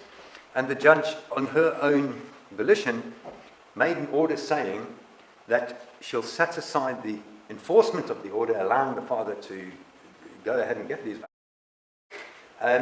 pending and granted permission that we don't have to get her approval to go to appeal, and allowed us to go directly to the Court of Appeal. So fortunately, SJ really has done a huge amount of research, and she spent like 2 months going through the Peacekeeper course, and she gets it. But her kids are at risk. She had very strong motivation for this. So luckily, she saw that the judge in the appeal court, Right Honourable Lady Justice King, was the one who made the other judgment which the High Court relied on. Now that's a bit of a conflict of interest. Just a tad. Okay? Me overruling an appeal based upon my own judgment. You can't question it. Okay? So I put in a second appeal. Now most people don't know this is possible. Okay? You just got to read the rules. It tells you what you can do and can't do. But what does it tell you? If I've got an injustice, there must be a path to remedy. The second appeal. What do though? They try and discourage you from this. So that got rejected within a day by some clerk saying you can't appeal it. So that happened on Monday, I think it was. So Tuesday morning I put in the second appeal saying, who the hell are you? I want to know the name of the person who did this and under what authority, because their actions are illegal.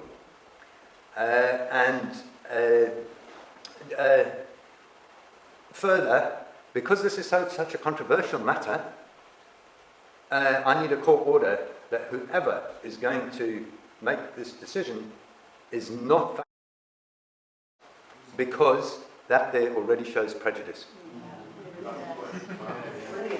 So yesterday we got back a letter from a master. Now, those of you that don't know what a master is, they're a very senior judge. I can't remember his name. Basically saying we can't deal with this matter as I'm not a party to the case. Hey, but we got a reply from the master. We've had an impact. Yeah. So all I did was forwarded it to Sarah, who changed Mark into Sarah, and sent it back again. How pathetic, okay? With such a serious matter. All right? So hopefully you can see from those two examples that we don't need to know. Do you know the civil procedure rules is about that much? It's about 7,000 pages of small print. Okay? You don't need 99.99% of it is rubbish. Fundamentals, evidence, rules of evidence, setting aside orders. There are very few things about fair and just. All the rest is just detail, which is irrelevant. If you want to go down those rabbit holes, go down those rabbit holes. You're wasting your time. Stick with the basic principles, the instinct, what your feelings are telling you. Is this right or is this wrong? Okay? This question which came up there earlier, guess what? If you would have looked in the regulations, it told you it's an experimental, and therefore you just say, fuck it, I'm not interested in this experiment, thank you very much. And you would have still had your job. And there's nothing they could have done about it. Simple. What's the problem? Okay? So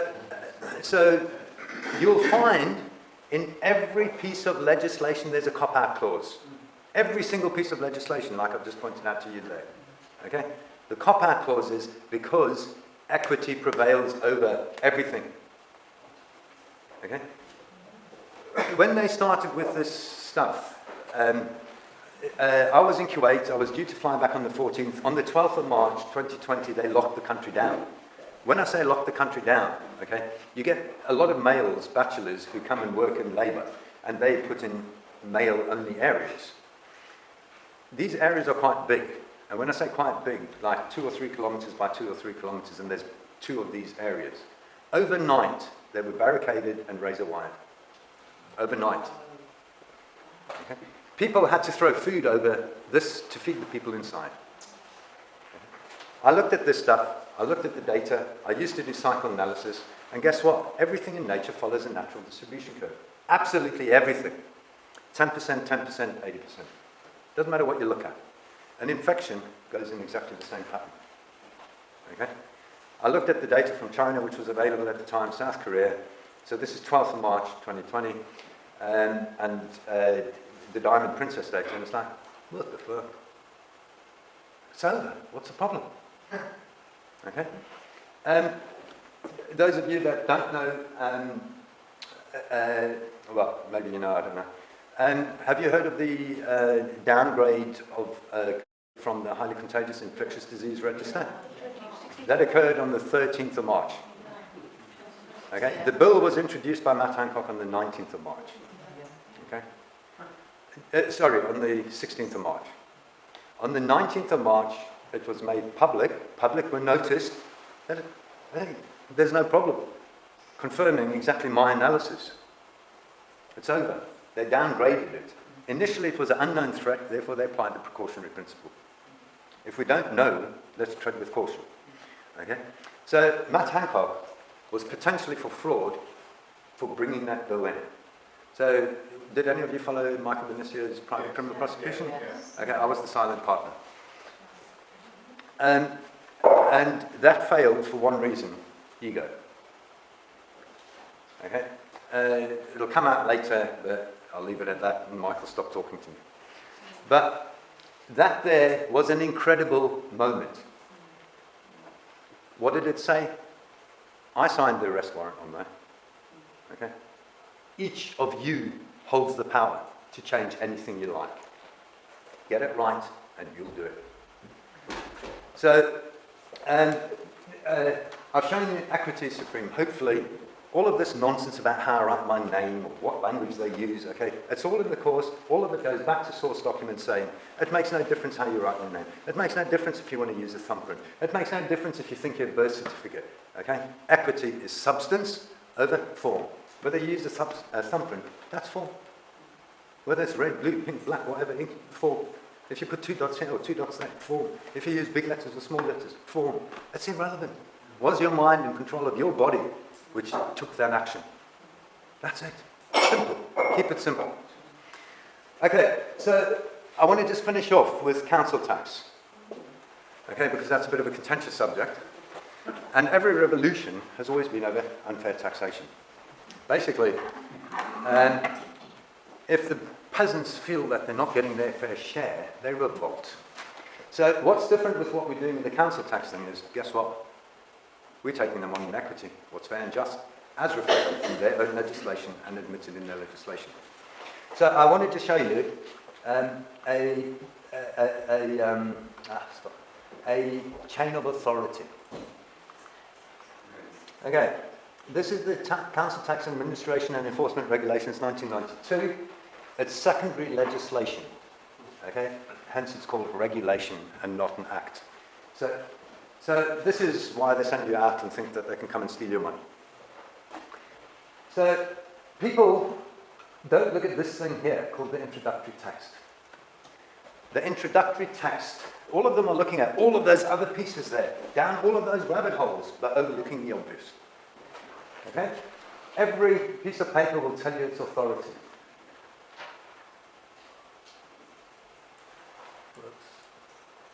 Okay, and it tells you here, this piece of paper that allows them to send out a bill and to do this and send you a reminder and take you to court and all of that crap comes out of where? This authority comes from, they tell you, okay, the Local Government Finance Act 1992. So this paper is worthless without that information. That's where it gets its authority from. Okay?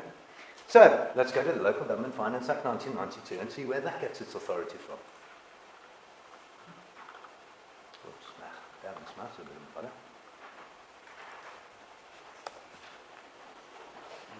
Simple stuff, this, nothing complicated.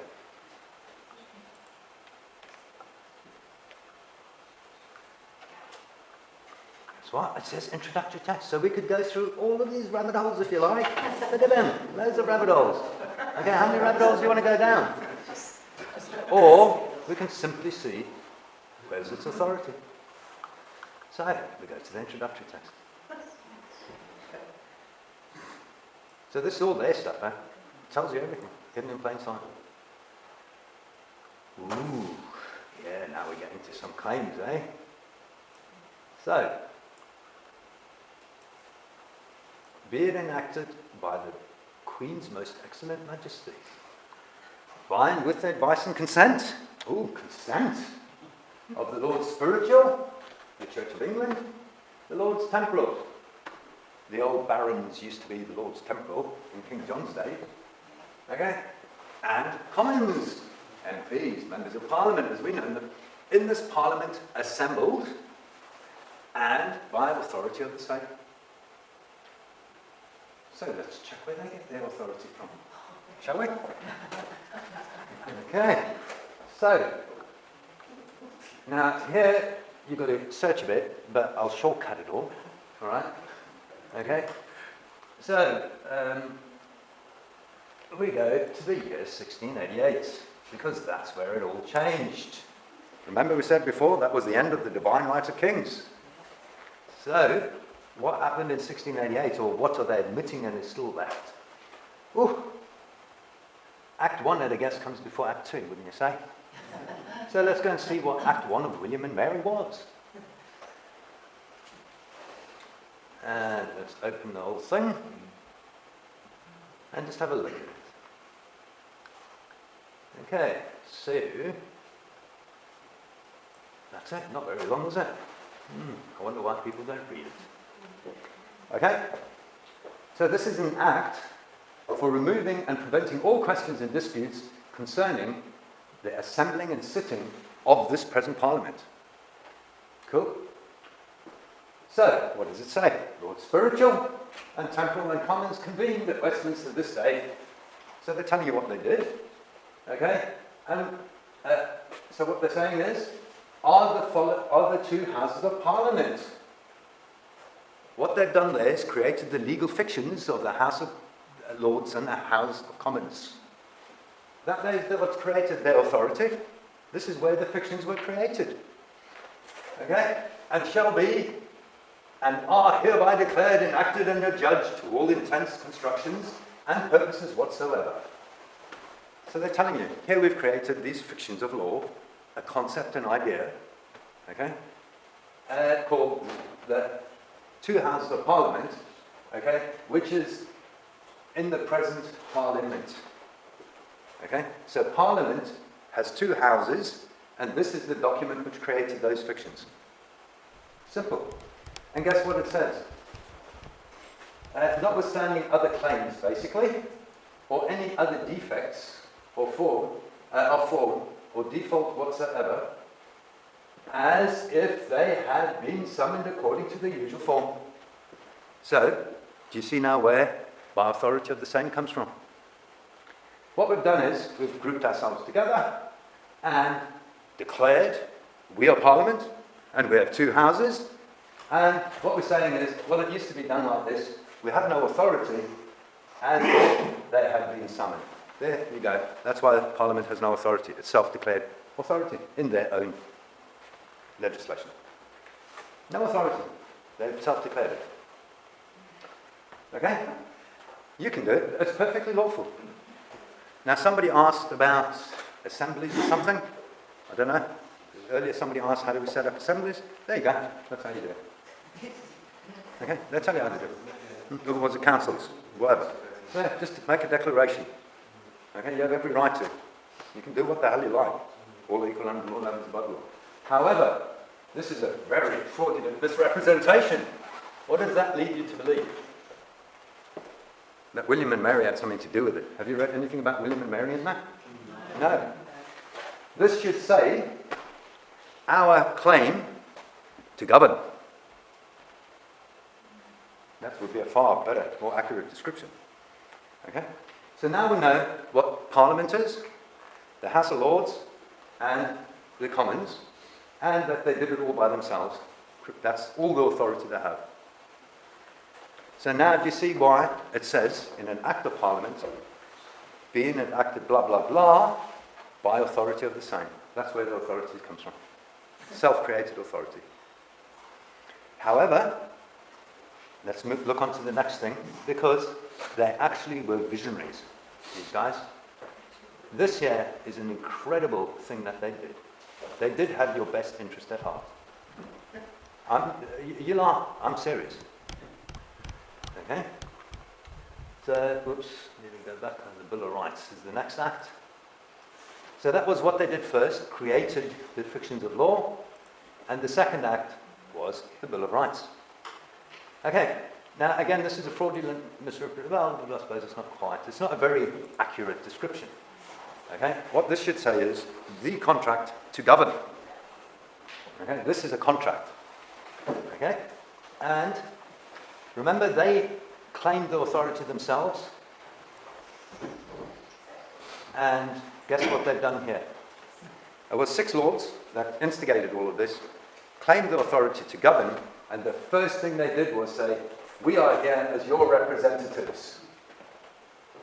Okay? So they've admitted, we are the boss, the people, and they are representatives. Principal agency law. You can do nothing as the slave if your master doesn't authorize it, and the slave don't tell the master what to do. Okay? So even though they self-proclaim that authority, they have very equitably, fair and just, said, we will do what the people say. Nothing wrong with that. I commend them for this. Okay? Where do they say that? Lawfully, fully, and freely representing all of the states of the people of this realm. Was doing what we want and simply representing us is slightly No, what's a representative? Response to the It's a wishes. complicated word. Response to the wishes of the people. No, okay. If I sign a power of attorney asking a solicitor to represent me, what am I doing? He's acting on my behalf. And in the power of attorney, I'll say what he can and can't do. I.e., I authorize, I delegate authority. I tell them what they can do. So this is a contract. What they did was first set out their gripes with the old kings. Okay, so that's their shit list. Okay. Then what they did was, they said that King James II abdicated. Okay. Now this is important. We all know in history that William's armies came across from Holland. Okay, is the story. James had no army, and when you've got an army coming this way, what do? You can run that way. Okay. So this isn't abdicating, this is self-defense. Okay? So, but in law, okay, basically what it should say is, through the law of conquest. Okay? But under common law, if you abandon your property, anybody can take it. Hence, if I lose my phone and it falls out of my pocket, it's still my property, but if I throw it in the rubbish bin, anybody can have it. Okay? But that there is a mere technicality, because why? Equity, substance over form. So what they're saying is under their ancient rights, okay, the reason for doing this is, as their ancestors in a like case would usually have done, for vindicating and asserting the ancient rights and liberties declared. Okay, you see now how to set up your communities? My human right, my natural inalienable right, I hereby declare and enact. Okay? So these here then are the articles. Now the first 2 articles are about dispensing power and late dispensing power. Okay?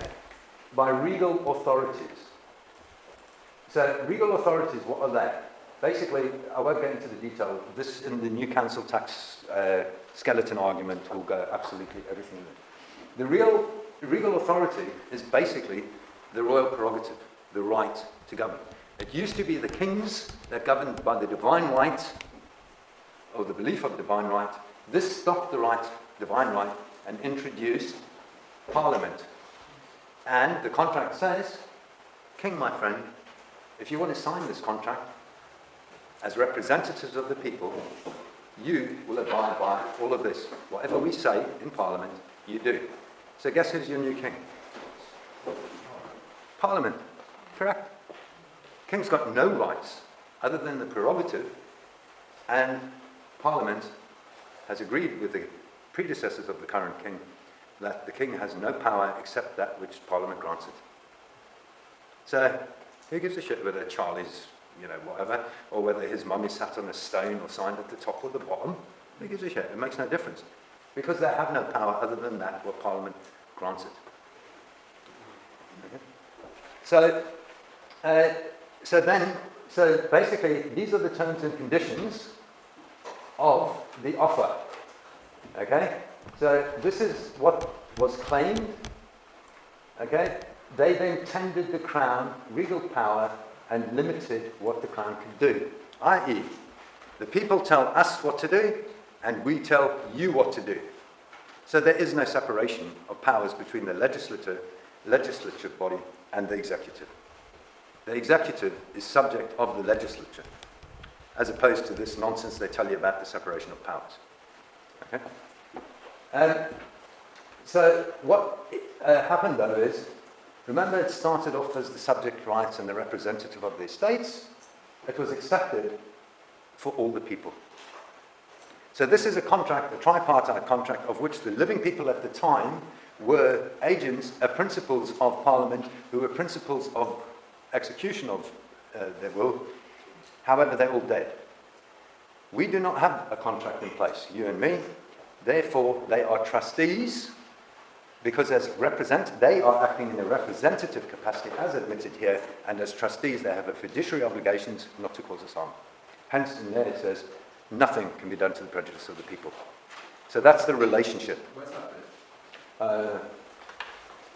Sorry. Yeah, that's okay, hang on.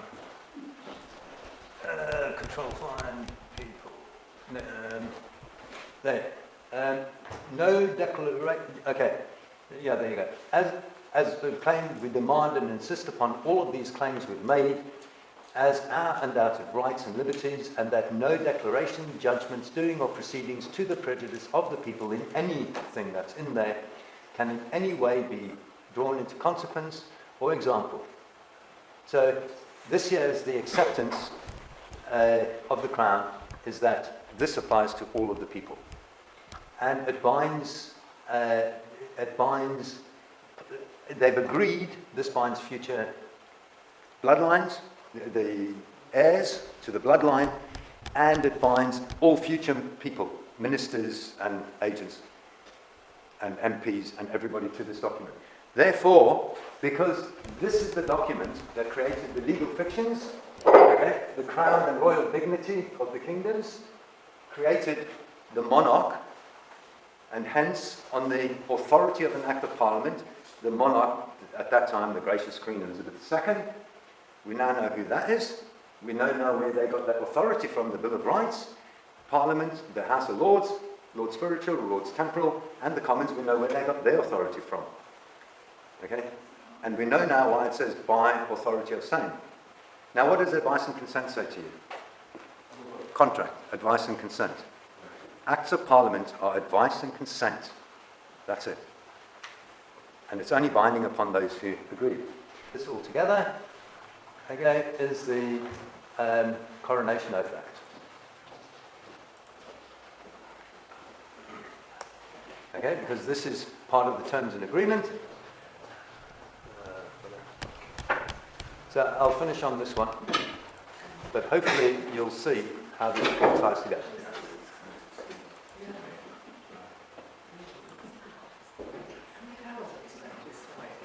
Oh, thousands of hours. I mean, I've spent... But it's only because I have my contracting background. That's the only reason I look at this stuff. Most people just don't... It's alien to most people. Okay? So basically, what's an oath? Equity. My word is my bond. I walk my talk. Good faith. I don't put my self-interest above anybody else's. And clean hands. Everything's open and honest, transparent. I've just shown you this all. Perfectly equitable. So... what does the first one say? Will you solemnly promise and swear to govern the people of this kingdom and the dominions thereto belonging, according to statutes in Parliament agreed on? So what are statutes in Parliament? Statutes we now call legislation. Therefore, Acts of Parliament are company policy as to how they will deliver the goods. And what are the goods? The goods are to govern the people, govern the people to the laws and customs of the same. They govern us according to our laws. Why? We create our laws in the courts, and all are equal under the law, and all of the people are bound, and therefore they can do nothing else. They have no authority to do anything other than the law of the land. Okay? So there you go. There's parliamentary sovereignty. Okay? They can tell you nothing. So this is how it relates to counterpacts, but it means nothing. No, they're not private companies. They're not private companies. Councils. Okay, in a nutshell, Mark, what has this got to do with council tax? This is why you don't have to pay anything. You don't have to do anything the government tells you. So 15-minute cities, council tax, I can't remember, vaccines, whatever else. Okay? So do you see how using just fundamental basics, that sorts out the whole bloody problem. So let's get back to basics. Okay? And I've just used their website to show you that they have no power over you. It's an illusion. And the point to that is all live. That's all. This is all current statute law. So when they say, oh, it's all Okay, with our notices, what do? Actually, to really reinforce this point, with Debbie, with the code line up in the Wirral, okay, we cross-examined the policeman. They denied me the right to cross-examine. So it was Debbie asking to state his oath, affirmation, or attestation. Again, we need to be careful with what we ask. Ask the wrong thing, you get the wrong answer. If you ask a policeman, are you acting under your oath? Most of them haven't done an oath. Okay? Most of them have got an attestation, because oaths are from the olden days when you were religious. So you've got to be clear. Are you acting under your oath, affirmation, or attestation? Because if they've attested, if they said, yes, I'm acting under the oath, guess what? They're lying to you. We've got to be careful what we do. Ask the wrong questions, you get the wrong answers. Okay? So, again, he could recite his oath, his attestation. So I said, why did you breach Debbie's peace? What lawful excuse did you have? Regulation, blah, blah, blah. More than 2 people. Regulation, you just stated your oath is to act according to law. Do the 2 words sound the same to you? So, said to him, are you familiar, do you know what law is? Are you familiar with the Act of Settlement 1700, which Parliament defines the word law as our birthright, your birthright, my birthright, everybody's birthright. The barrister, okay, another trained legal profession, not just a solicitor, this one's gone through even more education, turned around and said, that's all, you can't use it. I'm not kidding you, I've got this on recording. Okay, I recorded what? Okay? And so I thought, pardon? How old must something be then? 3 months? 6 months? 1 year? 5 years? 10 years? So then the next question, Debbie, just ask him how does he do this job if he doesn't know the difference between regulation and legislation? Law. So she asked, if you don't know the difference between legislation and law, how can you do your job?